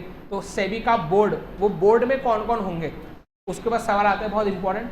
सबसे पहले होता है उसका चेयरपर्सन है ना, ये चेयरमैन जो है वो कौन अपॉइंट करेगा बताइए? सेंट्रल गवर्नमेंट अपॉइंट करेगा कि सेबी का चेयरमैन कौन है, ऐसा। ठीक है, तो सेबी के बोर्ड में सबसे पहले कौन होगा? चेयरमैन। फिर नेक्स्ट आता है 2 मेंबर्स। क्या? 2 मेंबर्स, एक होगा मिनिस्ट्री ऑफ कॉर्पोरेट अफेयर्स से और एक होगा मिनिस्ट्री ऑफ फाइनेंस से। ठीक है, तो 2 मेंबर होंगे गवर्नमेंट के मिनिस्ट्री से जो स्टॉक मार्केट से रिलेटेड है। तो कॉर्पोरेट अफेयर्स एमसीए वो कंपनीज के ऊपर रखता है सब निगरानी, इसलिए एमसीए के मिनिस्ट्री का एक व्यक्ति को बुलाएंगे और उसको सेबी के बोर्ड में बिठाएंगे। और पैसों से रिलेटेड भी है चीज़ें, इसलिए मिनिस्ट्री ऑफ फाइनेंस के भी एक बंदे को बुलाएंगे और इनके बोर्ड में बिठाएंगे, ऐसा समझ रहे हो? ऐसा। तो इसलिए 2 मेंबर्स, मतलब एक एमसीए से और एक मिनिस्ट्री ऑफ फाइनेंस से। कौन इनको चुनेगा? कौन? सेंट्रल गवर्नमेंट है ना, सीजी मतलब सेंट्रल गवर्नमेंट। आगे फिर आरबीआई से कितने मेंबर होने चाहिए सेबी के बोर्ड में? 1 मेंबर। अच्छा, एक मेंबर होना चाहिए जो आरबीआई को रिप्रेजेंट करे, किसमें? सेबी के बोर्ड में। ठीक है, आरबीआई का व्यक्ति होना चाहिए। ठीक है, और उसको कौन चुनेगा फिर से? हाँ, सेंट्रल गवर्नमेंट नहीं चुनेगा, उसको याद रखना है। बाकी सबको सेंट्रल गवर्नमेंट ने चुना है, पर इसको कौन चुनेगा?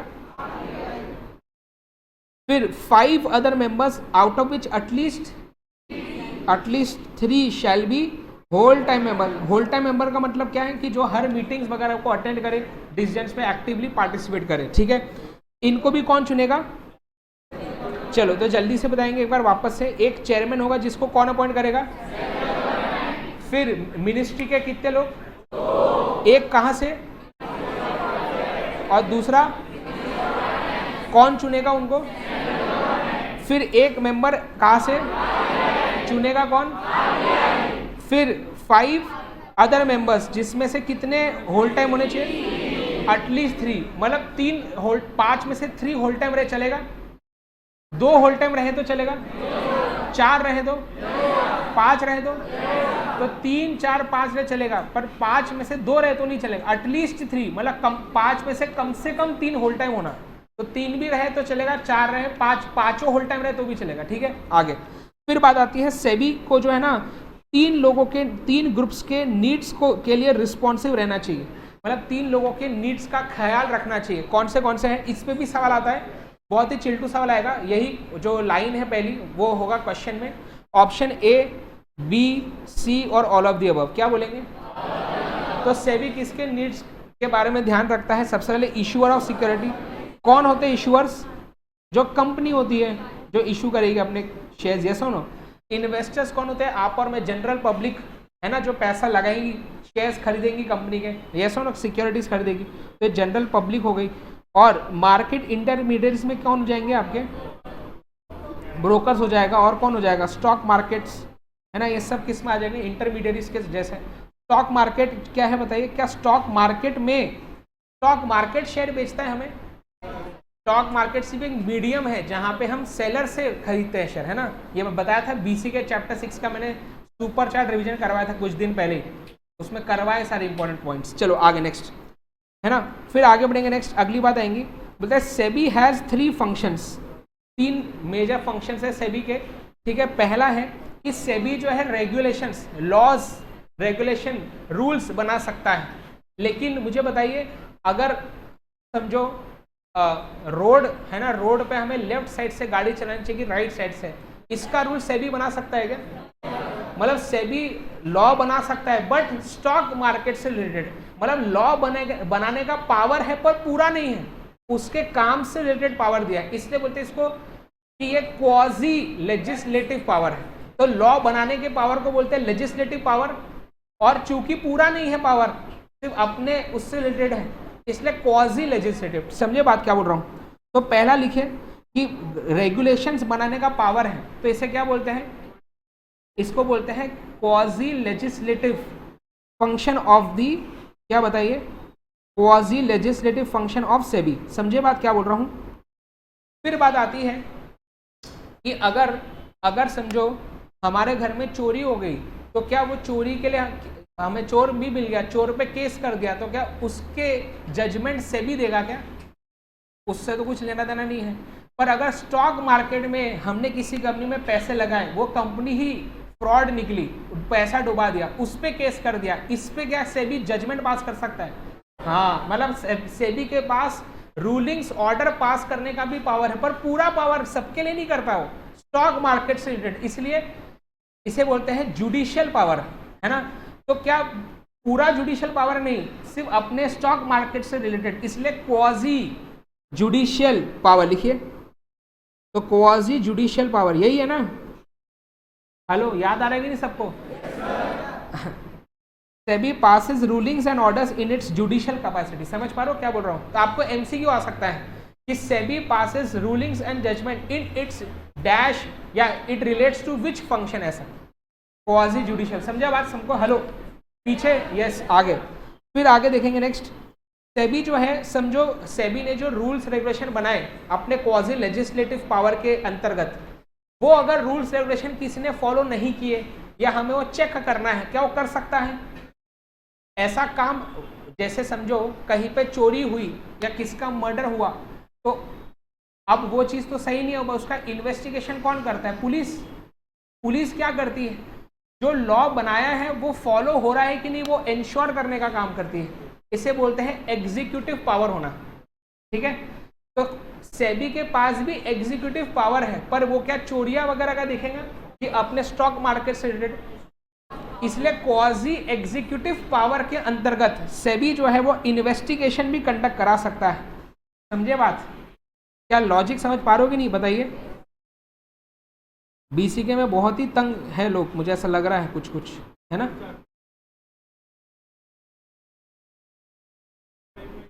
चैप्टर 5 में है, चलो कोई बात नहीं, करवा दिया अब आपको। ठीक है, आगे नेक्स्ट। फिर तो बोलते हैं SEBI can conduct investigation and enforcement. Enforcement हम लॉ को लागू करवाने का काम, सेबी कर सकता है। कौन से फंक्शन के अंतर्गत? क्वाजी, याद रहेगा सबको प्लीज। आगे फिर बोलते हैं कि अगर समझो क्या बताइए, अगर समझो बेटा कि आपको जो है बेटा पिकनिक में जाना था, ठीक है, अपने दोस्तों के साथ। अब वो कौन से दोस्त थे वो छोड़ो आप, पर पिकनिक में जाना था, तो अब आपको परमिशन चाहिए थी, तो आपने मम्मी से पूछा, नहीं पहले पापा से पूछा, चलो मम्मी से पूछवा लेते हैं, तो हमने मम्मी से पूछा, अब मम्मी ने आपको मना कर दिया, तो फिर कहाँ जाओगे? पापा के पास। फिर पापा ने भी मना कर दिया, फिर हाँ दादाजी के पास। तो दादाजी फिर जो है वो क्या बताए, वो फाइनल डिसीजन देंगे। अब अगर उन्होंने हाँ बोल दिया तो जा ही पाओगे, मना किया तो फिर कुछ नहीं, है ना। वैसे ही समझो अगर आपको स्टॉक मार्केट में कोई केस चल रहा था, उस केस पे सेबी के पास पावर है कि वो ऑर्डर पास कर सकता है, जजमेंट दे सकता है। अब उसने ये केस था ए और बी का, ए वर्सेस बी। अब इसने जो है सेबी ने इस पे ऑर्डर पास किया। अब इसमें मिस्टर ए जो है वो सेबी के ऑर्डर से खुश नहीं थे, तो वो सेबी के ऑर्डर के अगेंस्ट अपील कर सकते हैं। कहां पे? सैट के पास, सिक्योरिटीज एपेलेट ट्रिब्यूनल। क्या बोलते हैं? हाँ, मतलब कि अगर सेबी ने जो ऑर्डर पास किया है, अगर उस ऑर्डर से आप खुश नहीं है तो ही अपील करना है, टाइम पास नहीं करना है। कि अगर समझो मम्मी ने हाँ बोल दिया तो जबरदस्ती वापस से जाओगे पापा के पास, तब पापा देखो देखो चलो चलो मैं जाऊँ कि नहीं, ऐसा। अब हो गया ना, मम्मी ने हाँ बोल दिया, होगी बात खत्म। मम्मी ने एक बार हाँ बोल दिया तो पापा कुछ बोल सकते क्या? वैसे भी बताओ कैसे कैसे लोग हैं। फिर उसके बाद जो है समझो सैट ने भी ऑर्डर पास किया फिर कुछ, तो ऐसा हो सकता है कि सैट ने जो सेबी ने बोला उसी को वापस रिपीट कर दिया, या इसने कुछ नया ऑर्डर पास किया। समझो हम इसके ऑर्डर से भी खुश नहीं है, तो क्या इसके ऑर्डर को भी अपील कर सकते हैं? हाँ, कहाँ कर सकते हैं? जनरली क्या होता है ऐसे केसेस में, वैसे तो इसके बाद जब भी कोई एपेलेट ट्रिब्यूनल होता है ना, उसके बाद जनरली हाई कोर्ट्स वगैरह भी होते हैं कि हाई कोर्ट के पास जो, पर यहाँ पे नहीं, यहाँ पे डायरेक्ट सैट के बाद डायरेक्ट सुप्रीम कोर्ट के पास जा सकते हो। और सुप्रीम कोर्ट जो ऑर्डर देता है क्या उस पर अपील कर सकते हैं? उस पर कोई अपील फिर नहीं होता है। ठीक है, तो जल्दी बताइए, अगर सेबी के ऑर्डर पे अपील करना है हमें, उसके अगेंस्ट हमें बोलना है कि हमें पसंद नहीं आया, वापस से प्लीज आप इन्वेस्टिगेशन करवाइए, तो किसके पास जाना पड़ेगा? सैट। सैट मतलब तो सेबी का जो ऑर्डर पास हुआ उसके अगेंस्ट पहली अपील कहां कर सकते हैं? पहली, हाँ, तो यहां पे देखो क्या है, first appeal to SEBI's order can be made to securities appellate tribunal. अब ये जो एपेलेट ट्रिब्यूनल होता है, यहाँ पे 3 मेंबर ट्रिब्यूनल होता है। कितना? ये भी एमसीक्यू आता है कि इट इज कितने लोग होते हैं सैट में? 3 मेंबर ट्रिब्यूनल, ऐसे 3 जजेस ऐसा समझो आप, वो बैठ के बताएं, डिसाइड करेंगे क्या करना है। तो 3 मेंबर ट्रिब्यूनल, ठीक है। फिर अगर समझो सैट के ऑर्डर से भी आप खुश नहीं, तो फर्स्ट अपील सैट में किया, अब अगला अपील कहाँ कर सकते हैं? तो बोलते हैं the second appeal to SEBI's order lies to, तो लिख दो सुप्रीम कोर्ट। समझे बात? जल्दी बताइए, फास्ट, आगे नेक्स्ट। फिर सेबी के पास क्या क्या पावर है? बोलते हैं सेबी जो है वो स्टॉक एक्सचेंजेस के बाय लॉज को अप्रूव कर सकता है। बाय लॉज मतलब जो आपके इंटरनल रूल रेगुलेशन होते हैं। एक कंपनी के इंटरनल रूल रेगुलेशन किस में लिखे होते हैं? औवा औवा औवा और महुआ नहीं है, अरे आर्टिकल ऑफ एसोसिएशन और मेमोरेंडम। तो जैसे कंपनी के आर्टिकल औवा में लिखा होता है क्या, इंटरनल रूल रेगुलेशन के बारे में, वैसे ही स्टॉक एक्सचेंजेस के भी जो इंटरनल रूल रेगुलेशन होते हैं उसे ही बायलॉज बोलते हैं। तो अब जैसे नेशनल स्टॉक एक्सचेंज जब बना तो उसके भी कुछ इंटरनल रूल्स वगैरह होंगे, तो अप्रूव करवाने पड़ते हैं सेबी से पहले। तो कौन अप्रूव करके देगा? सेबी। अगर समझो बायलॉज में कुछ चेंजेस करने हैं तो कौन करेगा? सेबी। तो सेबी अगर चाहे तो उसको चेंज भी कर सकता है। ठीक है, आगे फिर सेबी अगर चाहे तो स्टॉक एक्सचेंजेस के फाइनेंशियल इंटरमीडियरीज के क्या बताइए बुक्स ऑफ अकाउंट को भी इंस्पेक्ट कर सकता है, चेकिंग करवा सकता है। जैसे नेशनल स्टॉक एक्सचेंज भी तो है, तो एक प्रकार की कंपनी ही है, वो भी पता है कि नहीं आपको? बॉम्बे स्टॉक एक्सचेंज भी एक कंपनी है वैसे। अरे तो खुद भी एक कंपनी है तो उसके भी बुक्स ऑफ अकाउंट होंगे, तो वो चेक कर सकता है कौन से भी ऐसा, ठीक है। फिर मुझे बताइए कि फाइनेंशियल इंटरमीडिएट्स जैसे कि ग्रो, जैसे कि जीरोधा, सुना है आपने, ये सारे स्टॉक ब्रोकर्स हैं, तो इनके भी बुक्स ऑफ अकाउंट को करा सकते हैं, इंस्पेक्ट कर सकता है सेबी, बताइए। फिर सेबी अगर चाहे तो कुछ कंपनीज को बोल सकता है कि नहीं नहीं नहीं नहीं, आपको तो लिस्टिंग करानी ही होगी, to compel certain companies to list their shares. अब ऐसा बहुत कम होता है, पर ये भी पावर है उनके पास, सेबी के पास। नेक्स्ट, फिर सेबी कैसे हेल्प करता है बिजनेसेस को फैसिलिटेट करने में, बोलते हैं कि ये अच्छा इंडिया का कैपिटल मार्केट डेवलप करके दे रहा है। जब हमारे इंडिया का स्टॉक मार्केट, कैपिटल मार्केट अच्छा डेवलप होगा, तब जाके और कंपनीज आसानी से अपने शेयर्स आईपीओ वगैरह लेके आ पाएंगी और पैसा रेज कर पाएंगी लोगों से। तो इसके लिए अच्छा स्टॉक मार्केट में ज़रूरी है, जिसकी वर्किंग अच्छी हो, लोगों का ट्रस्ट बना रहे। तो देखो, it is responsible for investors faith in that capital market. अभी लोगों को पता है कि अगर हमारा पैसा, अगर हमने किसी में पैसा लगाया है तो पैसा एकदम से डूबने नहीं देगा, कौन, सेबी, ऐसा। तो चूंकि सेबी ने ये ट्रस्ट मेंटेन करके रखा है, तब जाके लोग विश्वास करके पैसा लगाते हैं। इसका ये मतलब नहीं कि लॉस नहीं होंगे, लॉसेस तो हो सकते हैं आपको, लेकिन समझो कि कंपनी ही फ्रॉड निकली, इसके वजह से हो रहा है, उसमें हेल्प पूरी करेगा, ठीक है। वो तो ऑब्वियस सी बात है ना, अगर आपने ऐसी कोई भी शेयर खरीद लिया, उसका शेयर प्राइस कर गिर गया, तो उतना लॉस तो हो सकता है, लेकिन कंपनी पूरी फ्रॉड ही निकली, तो ऐसे केसेस में सेबी पूरी हेल्प करता है, ठीक है। तो इन्वेस्टर्स का कॉन्फिडेंस चूंकि बना हुआ है स्टॉक मार्केट में, किसके वजह से, सेबी की वजह से, तब जाके ही कंपनीज पैसा उठा पा रही है स्टॉक मार्केट से, वरना ये हो नहीं पाता। समझ पा रहे हो बात क्या बोल रहा हूँ, है ना। आगे बोलते हैं, it helps Indian companies to list overseas and oversea company to list in India. अगर इंडिया की, समझो मुझे एमवी फूड्स को यूएसए में लिस्टिंग करानी है, तो जैसे इंडिया में सेबी है, वैसे यूएसए में होता है एसईसी, क्या, सिक्योरिटीज एक्सचेंज कमीशन। जैसे यहाँ पे सेबी है इंडिया का, वैसे वहाँ पे एसईसी है। तो सेबी दन्ना से कॉल करेंगे एसईसी को और बोलेगा कि हमारे एमवी फूड वाले इनको लिस्ट करा दो, तो जो भी डॉक्यूमेंटेशन होगा, जो भी प्रोसेस होगा, उसमें हेल्प करेगा, मतलब इंडियन कंपनीज को बाहर लिस्टिंग कराने में हेल्प करेगा। वैसे बाहर की कोई कंपनी को इंडिया में लिस्टिंग करानी है, तो फिर उसमें भी सेबी हेल्प करेगा, ऐसा बोला जा रहा है। तो बिजनेसेस को किस किस प्रकार से हेल्प करता है, वो ये 3 पॉइंट है, ठीक है। आगे नेक्स्ट, फिर बात आती है सीसीआई की, देखेंगे जल्दी। बोलते सीसीआई को हमने सेटअप किया था to create and sustain fair competition, की मार्केट में फेयर कंपटीशन मेंटेन रहना चाहिए, एक लेवल प्लेइंग फील्ड मिलनी चाहिए, है ना। समझो अगर जो है रेस चल रही है, ठीक है, रेस चल रही है, और अगर रेस में अगर एक रेस चल रही है ना, जिसमें हमें यहाँ से यहाँ तक जाना है, अब एक व्यक्ति अगर यहाँ से भागना चालू करेगा और एक यहाँ से भागना चालू करेगा, तो क्या बोलेंगे कि लेवल प्लेइंग फील्ड दिया ही नहीं हमें। अगर ये व्यक्ति ऑलरेडी यहाँ पे तो जल्दी पहुँच जाएगा ना, तो इसको लेवल प्लेइंग फील्ड नहीं दी, और अब सबको एक समान अपॉर्चुनिटीज तो मिलनी चाहिए ना। फिर वो तो आपके स्किल पे डिपेंड करेगा कि आप आगे सक्सेसफुल हो पाओगे कि नहीं, पर हमें इक्वल अपॉर्चुनिटी तो मिलनी चाहिए बिजनेस करने में। वो इंश्योर कौन करता है बताइए, सीसीआई। समझ पा रहे हो, ऐसा बोलते हैं। आगे बोलते हैं कि CCI was established on, MCQ आता है, कब हुआ था एस्टैब्लिश बताइए, 14 अक्टूबर 2003, जून 22 एग्जाम का सवाल, फिर से बहुत डेट पे सवाल आए थे जून 22 में, तो याद रखेंगे। बहुत सिंपल चीजें हैं, बस एक बार हमें पता होना चाहिए, बस बात ये है, मतलब इसमें कोई लॉजिक की तो बात नहीं है ना। अभी मेरा बर्थडे 19 जुलाई को आता है, अभी इसमें कोई लॉजिक की बात है, अब ये तो मेरी डेट है, ऐसा है, तो बस वो डेट पता होनी चाहिए, अपने आप क्या होगा बताइए, आंसर आपको आएगा, करेक्ट। चलो आगे फिर बात आती है, तो ये क्या है, ये एक बोलते हैं it is a body corporate, मतलब कंपनी की तरह है।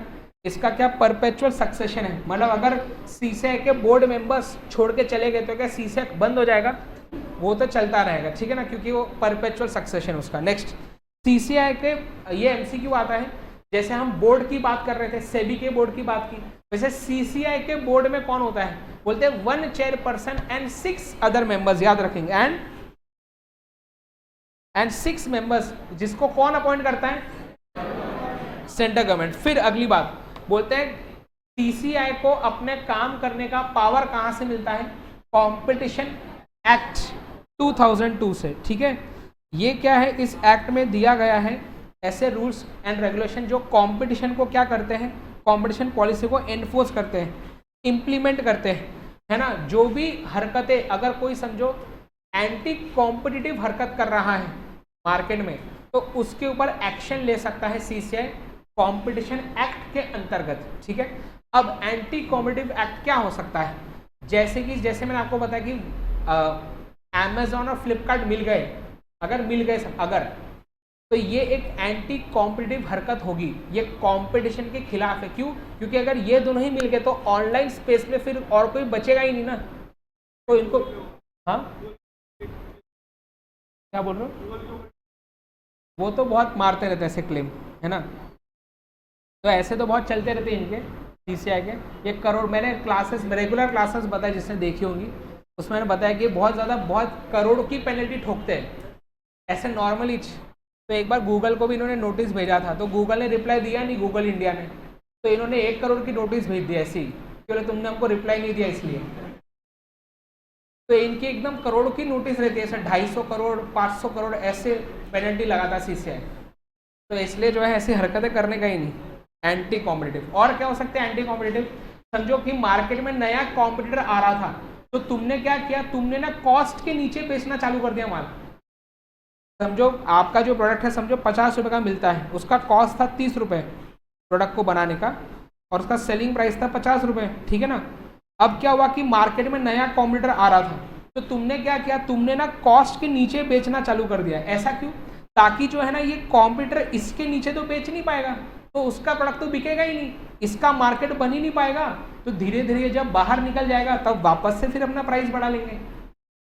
तो इसे बोलते हैं सेलिंग बिलो कॉस्ट। इसके लिए एक शब्द यूज होता है जिसे बोलते हैं प्रीडेटरी प्राइसिंग। क्या बोलते हैं? तो ये भी एक एंटी कॉम्पिटिटिव हरकत है जो नहीं करनी चाहिए, अगर करते हैं तो सीसीआई एक्शन ले सकता है। ठीक है, आगे तो ये सीसीआई के काम है।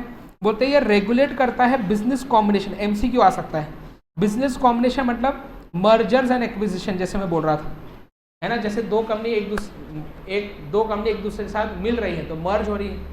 एक कंपनी ने दूसरे को अपने अंदर ले लिया, वो होता है एक्विजिशन। जैसे ए ने बी को अपने अंदर ले लिया, तो देखो ए प्लस बी, कंपनी ए ने कंपनी बी को ले लिया अंदर और अब बचा कंपनी ए, तो ये होता है एक्विजिशन। पर कंपनी ए और कंपनी बी मिल गई और मिलके बनी ए बी, ये होता है मर्जर। समझ पा रहे हो फर्क थोड़ा सा? ठीक है, इसको रेगुलेट कौन करता है, निगरानी कौन रखता है इस पे? सीसीआई। आगे है ना। अब अगर कोई छुटपुट ऑर्गेनाइजेशन है, उसके मर्जर में इतना कुछ वो उसमें सीसीआई के पास नहीं जाना पड़ता। अगर आपके मर्जर से कंपटीशन में सच में असर पड़ता होगा तो पहले ही आप परमिशन ले लो, ऐसा है। ठीक है, आगे फिर है with the establishment of CCI. तो जैसे सेबी के पहले कंट्रोलर ऑफ कैपिटल इशू था, वैसे ही सीसीआई के पहले, कंपटीशन कमीशन ऑफ इंडिया के पहले, मार्केट में कंपटीशन में निगरानी रखने के लिए था एमआरटीपी कमीशन। तो इसमें ना हमारे साथ क्या होता है, हमको जब पूछते हैं कि एक्स कौन थी, तो वो हमेशा सीसीआई लिखते हैं उसमें, कंट्रोल ऑफ कैपिटल इशू। तो हर बार एक्स, सेबी के एक्स की बात नहीं करते हमेशा, समझ रहे हो बात। तो अगर समझो आपको स्पेसिफिकली बोला कि कंपटीशन कमीशन ऑफ इंडिया के एक्स की बात करो, तो एमआरटीपी कमीशन। तो इसमें ना जल्दबाजी में गड़बड़ होती है। तो सेबी के पहले कौन था? कंट्रोलर ऑफ कैपिटल इशू, ये अलग बात होगी। और कंपटीशन कमीशन ऑफ इंडिया के पहले कौन था? याद रहेगा, बताइए। तो अभी जैसे सीसीआई को पावर किस में मिल रहा है? कंपटीशन एक्ट में। वैसे ही एमआरटीपी कमीशन को भी कोई एक्ट में पावर मिल रहा होगा, वो है एमआरटीपी एक्ट 1969। देखो दिया हुआ है, समझे क्या बोलना चाह रहा हूं मैं। तो कंपटीशन कमीशन ऑफ इंडिया के बनते ही क्या किया, एमआरटीपी कमीशन को खत्म कर दिया उसको। आगे बोलते हैं कि कंपटीशन क्यों होना चाहिए, फ्री एंड फेयर कंपटीशन होने के क्या बेनिफिट्स हैं। बोलते हैं इनोवेशन एंकरेज होता है ना। जब हमारे आसपास वाले ऑर्गेनाइजेशन नए नए प्रकार के प्रोडक्ट्स बनाएंगे, इनोवेटिव प्रोडक्ट बनाएंगे, तो हम भी मोटिवेटेड फील करते हैं कि हमें भी कुछ करना पड़ेगा, है ना। जैसे कि आप क्लास में आएंगे, अभी किसी से आपने अगर बात की, कोई नए स्टूडेंट्स हैं, आपको पता चला कि उसने कुछ ज़्यादा ही चैप्टर कर लिए, उसने कुछ खुद भी अलग से नोट्स बनाए हैं, उसने खुद अलग से चार्ट वार्ट बनाए, तो आपके अंदर भी एक जिज्ञासा थी यार मेरे को भी कुछ करना पड़ेगा, है कि नहीं, बताइए, होता है कि नहीं ऐसा। वैसे ही जब कंपटीशन मार्केट में ज़्यादा होता है तो हर एक ऑर्गेनाइजेशन खुद भी फिर ट्राई करते हैं कि हम खुद को और कैसे बेटर करें। तो अच्छी बात है, है ना, कंपटीशन हुआ तो अच्छी बात है। नेक्स्ट, इट इंक्रीजेस एफिशिएंसी, हर एक व्यक्ति सोचेगा कि मैं भी कैसे मेरे प्रोडक्ट को कम कॉस्ट में और बना सकता हूँ, है ना, कैसे और हमारे कॉस्ट को कम करें, हम कैसे और क्वालिटी को बेटर कर सकते हैं। ये एफिशिएंसी से रिलेट होता है कि कैसे हम कम कॉस्ट में और बढ़िया चीज़ बना सकते हैं और लोगों तक प्रोवाइड कर सकते हैं। तो एफिशिएंसी बढ़ती है कंपटीशन की वजह से, क्योंकि जो इस पे फोकस नहीं करेगा वो मार्केट से बाहर हो जाएगा। इसलिए कंपटीशन होना जरूरी है। तो सब लोग मेहनत करेंगे, सारे सेलर्स मेहनत करेंगे, ऐसा बोला जा रहा है। अगर समझो सीए के एग्जाम में हर एक अटेम्प्ट में सिर्फ एक ही बच्चा एग्जाम देता तो मेहनत करता ही नहीं ना वो, क्योंकि इतने बच्चे हैं, सबको मालूम है कि पास तो कम ही होने वाले हैं, इसलिए सब अब मेहनत कर रहे हैं ना ज़्यादा, क्योंकि कंपटीशन भी है ज़्यादा और ऑब्वियसली डिफिकल्टी भी है, इसलिए। ठीक है, आगे तो कंपटीशन होना अच्छी बात है, तभी लोग मेहनत करते हैं। नेक्स्ट, फिर बोलते हैं punish is the laggards. Laggards मतलब जो आलसी लोग होते हैं, जो मार्केट के हिसाब से अपने प्रोडक्ट्स को अपडेट नहीं कर रहे हैं, वही पुराने जमाने के प्रोडक्ट चला रहे हैं, तो क्या हो जाएगा बताइए, इसे बोलते हैं लेगार्ड्स। तो ऐसे कंपनीज के प्रोडक्ट अपने आप ही बिकना कम हो जाते हैं, जिससे उनको लॉसेस होना चालू हो जाते हैं। तो पनिश करने का मतलब ये नहीं है कि उसको जेल में डाल देंगे या कंपनी बंद कर देंगे, ऐसा नहीं। पनिश करने का मतलब ये है कि जब कंपटीशन मार्केट में ज्यादा होता है तो अपने आप जो लेगार्ड्स होंगे उनके प्रोडक्ट बिकेंगे ही नहीं, अपने आप उनको लॉसेस होंगे, ऐसा बोल रहे हैं। नेक्स्ट, फिर है बूस्ट, ये इस पे सवाल आता है, बोलते हैं कंपटीशन के वजह से क्या फिक्स्ड चॉइसेस होते हैं। अगर कंपटीशन ज्यादा है तो क्या नंबर ऑफ चॉइसेस फिक्स रहेंगे कि वो तो बढ़ जाएंगे। तो यही याद रखेंगे, आपको पूछते हैं करेक्ट इनकरेक्ट कि कंपटीशन की वजह से फिक्स्ड चॉइसेस आ जाते हैं, बताइए सही है गलत है। तो इस कंपटीशन की वजह से तो और चॉइसेस बढ़ते हैं, हमारे पास और ऑप्शंस बढ़ते हैं। ठीक है, आगे बोलते हैं it ensures availability of goods in abundance at of acceptable commodity in affordable prices. तो कम से कम प्राइस में हमें अच्छे से अच्छे क्वालिटी का प्रोडक्ट मिल पाता है जब ज्यादा कंपटीशन होता है तब, क्योंकि हर एक सेलर मेहनत करेगा अपने लिए, अपने प्रोडक्ट को और सुधारने की कोशिश करेगा। ये सारे रीजन के वजह से कंपटीशन होना जरूरी है, यस और नो।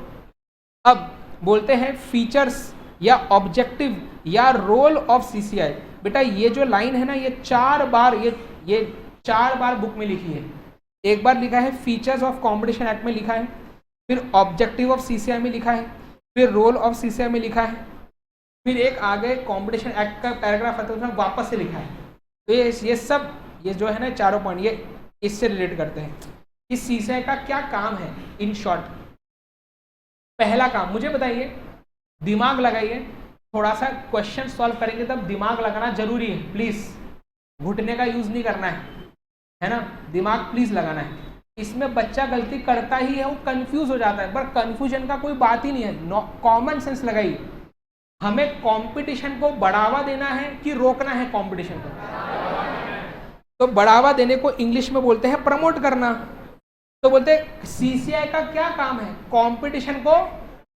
तो पहले दूसरा पॉइंट पढ़ो, dash and sustain competition. Competition को क्या करना है, प्रमोट करना है।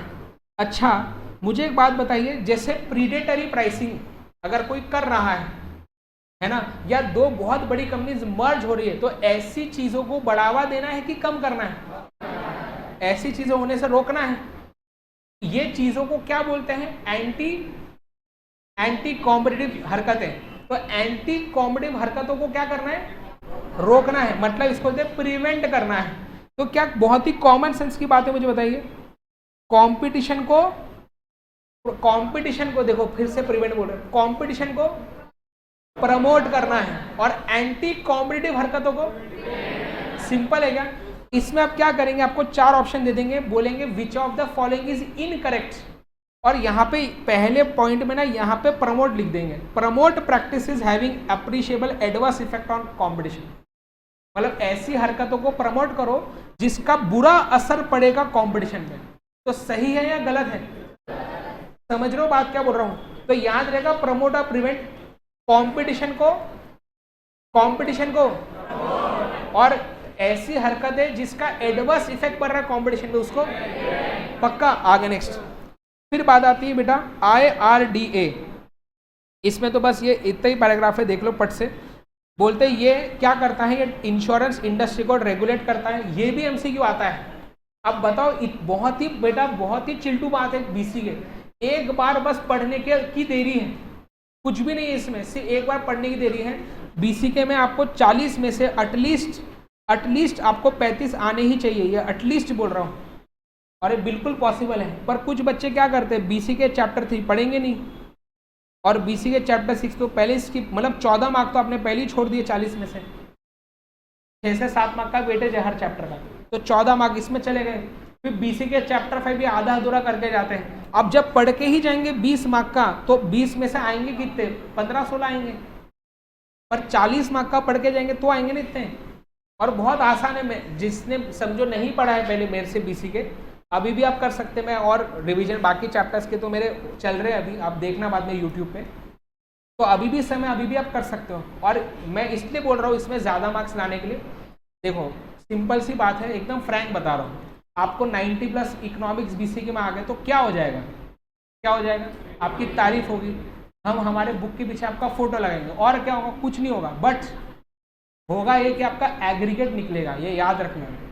इसमें सीए फाउंडेशन में 200 मार्क लाना ही बहुत डिफिकल्ट लगता है बच्चों को। अगर एक सब्जेक्ट में आप कॉमन सेंस लगाइए, अगर आपको 92 आ गए समझो इको बीसीके में, मतलब कि अब क्या हो गया, आपको बाकी 3 सब्जेक्ट में 108 ही होना ना। अब ये सोचो ना, आपको बाकी 3 में 108 ही होना, डिवाइड बाय 3 करो इसको, सुनो तो सही मेरी, अरे यार सुनो तो सही, कितना आ रहा है, डिवाइड बाय 3 करो, 36। अब मिनिमम लिमिट क्या 40 की है, मतलब अगर मुझे, सुनो मेरी बात, अगर मैंने बाकी तीनों सब्जेक्ट में सिर्फ 40 लाए और इको में 90 आ गए, भाई पास हो गया मैं। ये कोई ओ की बात नहीं है, आप समझ नहीं पा रहे ये चीज को। बहुत से बच्चे क्या सोचते हैं, उनको लगता सर मेरी पढ़ाई नहीं हुई है तो मैं स्किप कर दूं क्या। अरे भाई मेरे को बताओ ना, 40 नहीं ला सकते यार, मुझे होता 40 नहीं ला पाएंगे आप बाकी सब्जेक्ट्स में।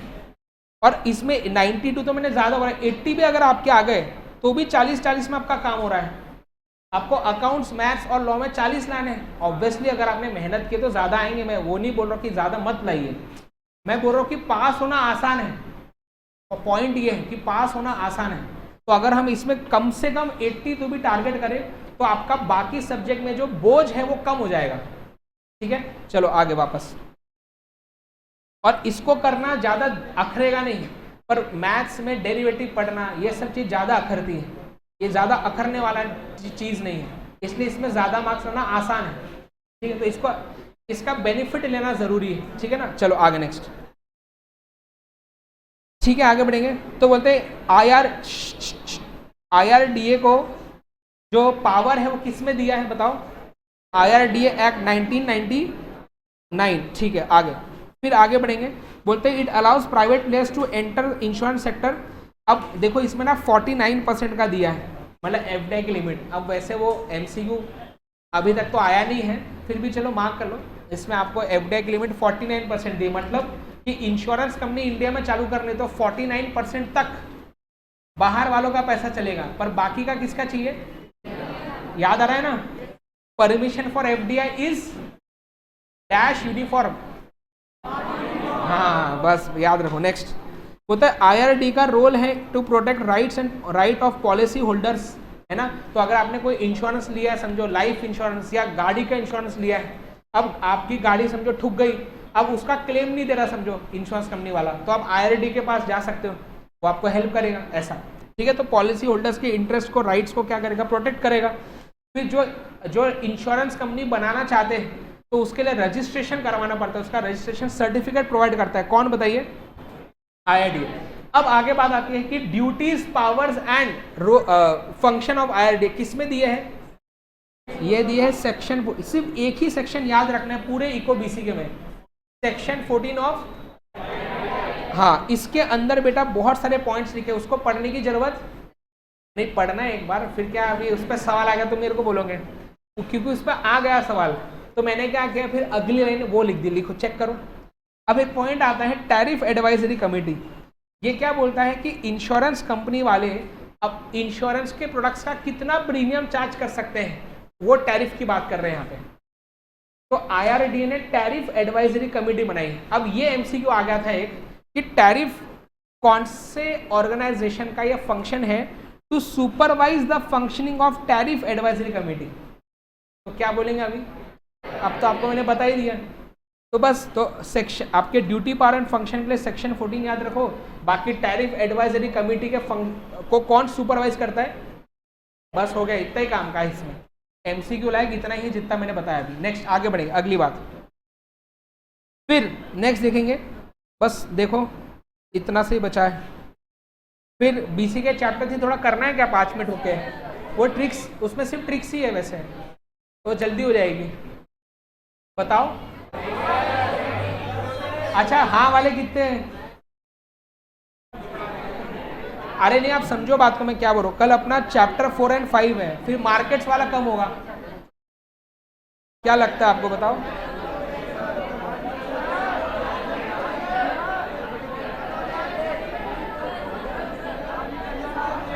नहीं कल सुनो बात। अरे एक मिनट मैं क्या बोल रहा हूँ, अपना 7 बजे खत्म हो जाएगा, अभी 6:26 तो हुआ ही है। वैसे भी अभी तक तो सो ही रहते हैं, अभी और थोड़ा आधा घंटा और सही। हाँ अच्छा मजा आएगा उसमें ट्रिक्स में तो। हाँ चलो अच्छा इतना तो करो पहले, तो जल्दी अभी जल्दी आंखें बंद करो। हो गया। चलो funding institution Indian development bank, देखो जल्दी। बोलते हैं इन द फर्स्ट 4 डेकेड्स, बोलते हैं हमें जब इंडिपेंडेंस मिला ना 1947 में, उसके बाद पहले 1 डेकेड मतलब 10 साल, फर्स्ट 4 मतलब 40 साल। तो 1947 से 40 सालों तक हमारा जो है ना कैपिटल मार्केट उतना डेवलप्ड नहीं था। मतलब कि कंपनीज को अगर पैसों की जरूरत है तो स्टॉक मार्केट में बहुत आसानी से वो लिस्टिंग वगैरह नहीं करवा पाते थे, लोगों से बहुत ज़्यादा पैसा नहीं रेस कर पाते थे। तो अब स्टॉक मार्केट उतना डेवलप्ड नहीं है, पर कंपनीज को तो पैसों की जरूरत है, तो अब क्या करें, तो इसके लिए डेवलपमेंटल बैंक का कॉन्सेप्ट आया था। समझे कि चूंकि हमारे यहाँ पे जो क्या कैपिटल मार्केट्स है वो अंडर डेवलप्ड थे इनिशियली, इसलिए जो है गवर्नमेंट ने special purpose financial institutions development banks को बनाया था, जो क्या करते थे, जो लोन्स प्रोवाइड करते थे बिजनेस ऑर्गेनाइजेशंस को, है ना, पैसा प्रोवाइड करते थे। अब जैसे कमर्शियल बैंक होता है वो क्या करता है, लोगों से पैसा डिपॉजिट में लेता है, वही वाला पैसा यूज करता है लोन पे बांटने के लिए। हेलो जल्दी, तो जो हमारा ये ना डेवलपमेंट बैंक, वो लोगों से पैसा लेगा और लोन पे देगा, ऐसा नहीं होता है। डेवलपमेंट बैंक लोन पे तो देता है पैसा, लेकिन वो किससे डिपॉजिट में लेता नहीं। मतलब कि अगर आप चाहें तो सेविंग अकाउंट ओपन कर सकते हैं नाबार्ड में, करंट अकाउंट ओपन कर सकते हैं, मतलब कि उनको डिपॉजिट में पैसा एक्सेप्ट। तो लिखो development banks do not accept deposits, याद रहेगा, बताइए फास्ट जल्दी। फिर बोलते तो बोलते सर अगर वो डिपॉजिट लेते नहीं पर लोन बांट रहे तो पैसा आएगा कहां से, बताया ना आपको पहले, CRR SLR, RBI वो पैसा देता है इनको लोन बांटने के लिए। ऐसा बोलते they draw their resources from government and promoting agencies, तो वो लोग इनको प्रोवाइड करते हैं पैसा, ठीक है। तो बोलते इसके लिए बोलते डेवलपमेंट बैंक्स का बेसिक काम है लोन बांटना। तो लोन देना को इंग्लिश में बोला परवेयर, तो लिखो इन्हें परवेयर ऑफ क्रेडिट बोलते हैं। क्या बोलते हैं इन्हें, परवेयर ऑफ क्रेडिट, MCQ आ सकता है। परवेयर मतलब गिवर ऑफ क्रेडिट। और इनके पास पैसा कहां से आएगा, बोलते जो SLR CRR वाला पैसा था ना RBI के पास, वो वाले पैसों को RBI क्या करता है, असर्ब्ड फ्रॉम बैंकिंग, मतलब बैंकिंग सेक्टर से चूसेगा और वो इनको देगा, ऐसा। अरे यार वही मतलब उसका। आगे नेक्स्ट फिर बात आती है, अभी डेवलपमेंट बैंक बहुत सारे बने थे हमारे इंडिया में। सबसे पहला डेवलपमेंट बैंक कब बना था, 1948 में, है ना। IFCI फुल फॉर्म क्या है इसका, इंडस्ट्रियल फाइनेंशियल कॉर्पोरेशन ऑफ, मुझे बताइए कि ये इंडिया का पहला डेवलपमेंट बैंक था। लिखो वहां पे, it is India first development bank, समझे बात। हेलो जल्दी। फिर हमारे कंट्री में बनाया गया ICICI 1955 में एंड IDBI बना 1964 में, है ना। अब क्या हुआ ना कि देखो उसने क्या लिखा था, पहले 40 सालों तक, इंडिपेंडेंस के बाद पहले 40 सालों तक कैपिटल मार्केट, स्टॉक मार्केट उतने डेवलप्ड नहीं थे, है ना। फिर धीरे धीरे और मतलब स्टॉक मार्केट था पर उतने आसानी से पैसा रेज वगैरह करने में दिक्कत होती थी, लेकिन फिर धीरे धीरे उसमें इंप्रूवमेंट आ रहा था स्टॉक मार्केट में। फिर सेबी को भी 1992 में स्टैट्यूटरी पावर भी दे दिया। तो अब हमने, चूंकि स्टॉक मार्केट पहले डेवलप नहीं थे ज्यादा, इसके वजह से ही डेवलपमेंट बैंक बनाए थे लोन बांटने के लिए। पर जब स्टॉक मार्केट अब डेवलप हो गए तो अब इसकी जरूरत नहीं ना। अरे बेटा, तुम जब छोटे थे तो तुम्हारे झूला लाए थे झूलने के लिए, अब बड़े होंगे तो झूल पाओगे क्या?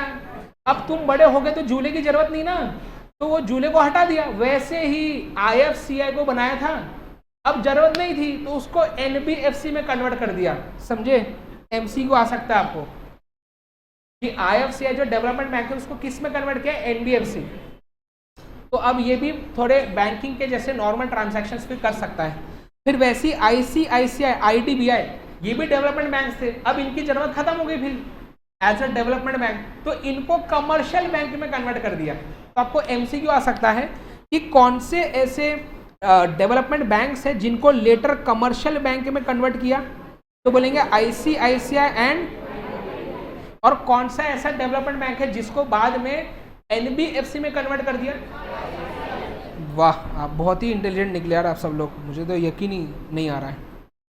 अब मुझे बताओ, अगर आपको पूछा एपेक्स बैंक ऑफ इंडिया, हाँ, लेकिन अगर आप, इसलिए बहुत ध्यान देना MCQ में, अगर आपको लिखा है apex development bank of India, हाँ, क्या बात, क्या बात। तो कब आया था ये? 1982 में, याद रखेंगे। इसका हेडक्वार्टर कहाँ पर है? तो मुंबई में हेडक्वार्टर है। जब भी बेटा आपको नाबार्ड आया तो आंसर होगा rural, rural, rural, rural, rural.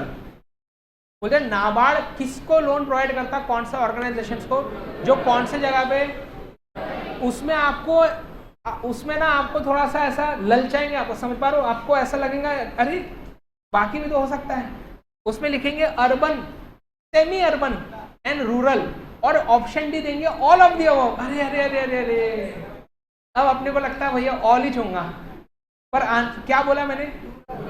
NABARD आया मतलब सिर्फ अर्बन नहीं चलेगा, सेमी अर्बन, रूरल एरिया में जो ऑर्गेनाइजेशन है उनको लोन देंगे भैया, बात खत्म। समझे क्या बात? बताओ। तो ये किसके लिए? रूरल एरिया में जो ऑर्गेनाइजेशन है उनको पैसा प्रोवाइड करने का काम करता है। कौन? जल्दी, नाबार्ड। नेक्स्ट, फिर ये cottage industry, small industry and village industry. Cottage industry मतलब गृह उद्योग, जैसे गृह उद्योग, पता है कि नहीं? जैसे वो तारक मेहता में वो माधवी जो है, वो जो अचार पापड़ का बिजनेस करती है, वो it is an example of cottage industry. समझे? उसका गृह उद्योग ऐसा। तो cottage industry, small industry, village industry, इनको क्या प्रोवाइड करता है बताओ? पैसा प्रोवाइड करता है, क्रेडिट प्रोवाइड करता है। नाबार्ड जो है ना, रीफाइनेंस भी करके देता है। वाह, क्या करके देता है? मतलब क्या होता है ना, बहुत बार जैसे रूरल एरिया में लोन प्रोवाइड करने के लिए सिर्फ नाबार्ड नहीं है, और भी ऑर्गेनाइजेशन है ना, और भी ऑर्गेनाइजेशन है। ठीक है, तो मुझे एक बात बताइए जल्दी से कि समझो एक नॉर्मल बैंक थी, कमर्शियल बैंक थी, उसने लोन बांटा फार्मर को। अब फार्मर लोन रीपे नहीं कर पाया। अब ऐसा करते करते वो कमर्शियल बैंक ने बहुत लोन दिए थे अलग अलग फार्मर को, और समझो उस साल फसल उगी नहीं तो घप्प से पूरे NPA मतलब लोन सारे डूब गए। अब बेचारे कमर्शियल बैंक भी तो डूब जाएंगी। तो ऐसे बैंक, देखो, जो फाइनेंस का काम कर रहा, जो पैसा प्रोवाइड कर रहा था, उसको तंगी हो गई, तो नाबार्ड इसको फाइनेंस करता वापस, इसको इधर रीफाइनेंस करना। समझेगा क्या बात बोल रहा हूँ? बताओ यार, इतना पूरा डांस करके बता रहा हूँ आपको। तो बोलते हैं कि नाबार्ड रीफाइनेंस कर सकता, किसको किसको? बोलते हैं state cooperative agriculture rural development bank, state cooperative banks, regional rural banks, commercial bank, इनको रीफाइनेंस करता है। अब सवाल यह आया इस पे कि किसको रीफाइनेंस नहीं करता, तो याद रखेंगे। हाँ, वो अब तो क्या लिखा ही है मैंने, वो बड़ा तुम बता रहे हैं जैसे तुमको याद है। नॉट अवेलेबल टू, आगे। फिर मुझे बताइए SHG होता है सेल्फ हेल्प ग्रुप। तो ये हमारे इंडिया में जो इंडिया की विमेन है, उन्होंने एक कॉन्सेप्ट निकाला था सबसे पहले कि गांव में जो वो क्या करते थे, वो अपना ग्रुप बना दिए उन्होंने, और हर महीने मिलते थे। जैसे अभी किटी पार्टीज होती है ना, वो थोड़ा मॉडर्न कॉन्सेप्ट होगा। उसमें भी क्या होता है, हर महीने समझो 2-2 हज़ार रुपए, समझो 50 लोगों का ग्रुप है, सब 2-2 हज़ार इकट्ठा कर रहे हैं, तो 1 लाख हो जाता है ना, एक जन के पास आ जाता है। उसी टाइप का कॉन्सेप्ट एसएचजी था। एसएचजी में क्या होता है, हर महीने मिलेंगे सब लोग, कुछ एक अमाउंट क्या करेंगे, सेव करेंगे, इससे जमा पूंजी बढ़ेंगे एसएचजी की, धीरे धीरे जमा पूंजी बढ़ेगी। अब समझो 50 लेडीज में से किसी एक के घर पे शादी है, अब एकदम से समझो लाखों का खर्चा है, कहाँ से लाएंगे, तो एसएचजी वाले उनको देते पैसे। ये कॉन्सेप्ट था एसएचजी का, तो ये और अपने आप निकाला इन्होंने, ठीक है। तो ऐसे करते करते धीरे धीरे मेन के भी एसएचजी होता है, तो जरूरी नहीं कि सिर्फ विमेन के हो, मेन के भी होते हैं एसएचजी, समझ रहे हो बात। फिर तो अब क्या होना कि बहुत बार एसएचजीज को भी पैसों की जरूरत पड़ती है, कि समझो उन्होंने लोन पे दिया, अब बेचारे वो वापस नहीं दे पाए उनके मेंबर, अब इनकी नैया डूब गई, तो इनको भी पैसों की जरूरत है, तो इनको बैंक से लिंक करने का काम करके दिया किसने, तो एमसीक्यू आएगा, एसएचजी बैंक लिंकेज प्रोग्राम किसने किया, ये याद रहेगा। बोलते हैं नाबार्ड वाटरशेड डेवलपमेंट, है ना, मतलब इरिगेशन फैसिलिटीज को डेवलप करके देगा कौन, नाबार्ड, उसके लिए पैसा प्रोवाइड करेगा। ये ट्राइबल डेवलपमेंट है ना, आदिवासी के डेवलपमेंट के लिए पैसा प्रोवाइड करेगा। फार्म इनोवेशन पे फोकस करेगा, लेकिन वाटर ट्रीटमेंट प्लानिंग ये नहीं करता है। आपको एमसीक्यू आएगा, नाबार्ड क्या नहीं करता, उस पर पहला ऑप्शन होगा ये, दूसरा होगा ये, तीसरा होगा ये, चौथा होगा वाटर ट्रीटमेंट प्लानिंग। तो वाटर को ठीक करने का ट्रीटमेंट प्लानिंग करके देता है नाबार्ड, याद रहेगा। लास्ट चीज बस खत्म हो गया, आखिरी देखो, आरबीआई जो है वो किसका लिए रूल्स रेगुलेशन बनाता है, सेबी, सीसीआई, क्योंकि फाइनेंशियल वाला तो ऑलरेडी आरबीआई ने कवर कर लिया ना, इसलिए नॉन फाइनेंशियल में जो कंपटीशन से रिलेटेड पॉलिसीज होंगी वो कौन बनाएगा, सीसीआई, ठीक है वो। फिर आईआरडी किसके लिए बनाएगा, खत्म हो गया क्या। सो गाइज आई होप कि आपको हमारे आज के इस सेशन में आया होगा मजा। दोस्तों ये मेरा मैराथन का शेड्यूल है for CA foundation June 23 students. 12 जून से 22 जून तक हमारे सेशंस चलेंगे। कौन से दिन कौन सा चैप्टर पढ़ाने वाला हूं ये मैंने हमारे इस शेड्यूल में बताया हुआ है। इस यूट्यूब चैनल पे ही लाइव क्लासेस होने वाली है। आपको इस सारे क्लासेस की लिंक्स हमारे इस वर्चुअल लाइब्रेरी से बाद में मिल जाएंगी। आपको सिंपली बस इसको टाइप करना है ब्राउजर पे, ये मैंने डिस्क्रिप्शन बॉक्स में भी इसकी लिंक दे दी है। एंड आपके जूनियर्स को हमारे मंजिल बैच के बारे में जरूर बता देना जो दिसंबर 23 में एग्जाम दे रहे हैं। इस बैच को ज्वाइन करने की लिंक भी वीडियो के डिस्क्रिप्शन बॉक्स में दी है, राइट। एंड आप प्लस आइकॉनिक का सब्सक्रिप्शन ले सकते हैं एमवीसा कोड यूज करके। अभी नहीं तो सीए इंटर में आप जो है सब्सक्रिप्शन ले सकते हैं, एमवीसा कोड को यूज करें, जो भी डिस्काउंट से ऑफर्स आपको मिल जाएंगे। तो जरूर लाइक करें, शेयर करें, सब्सक्राइब करें चैनल को, कमेंट करके बताना कि आपको मुझसे पढ़ के कैसा लगता है। Thank you so much guys, bye bye, मिलते हैं ऐसे ही अगले वीडियो में।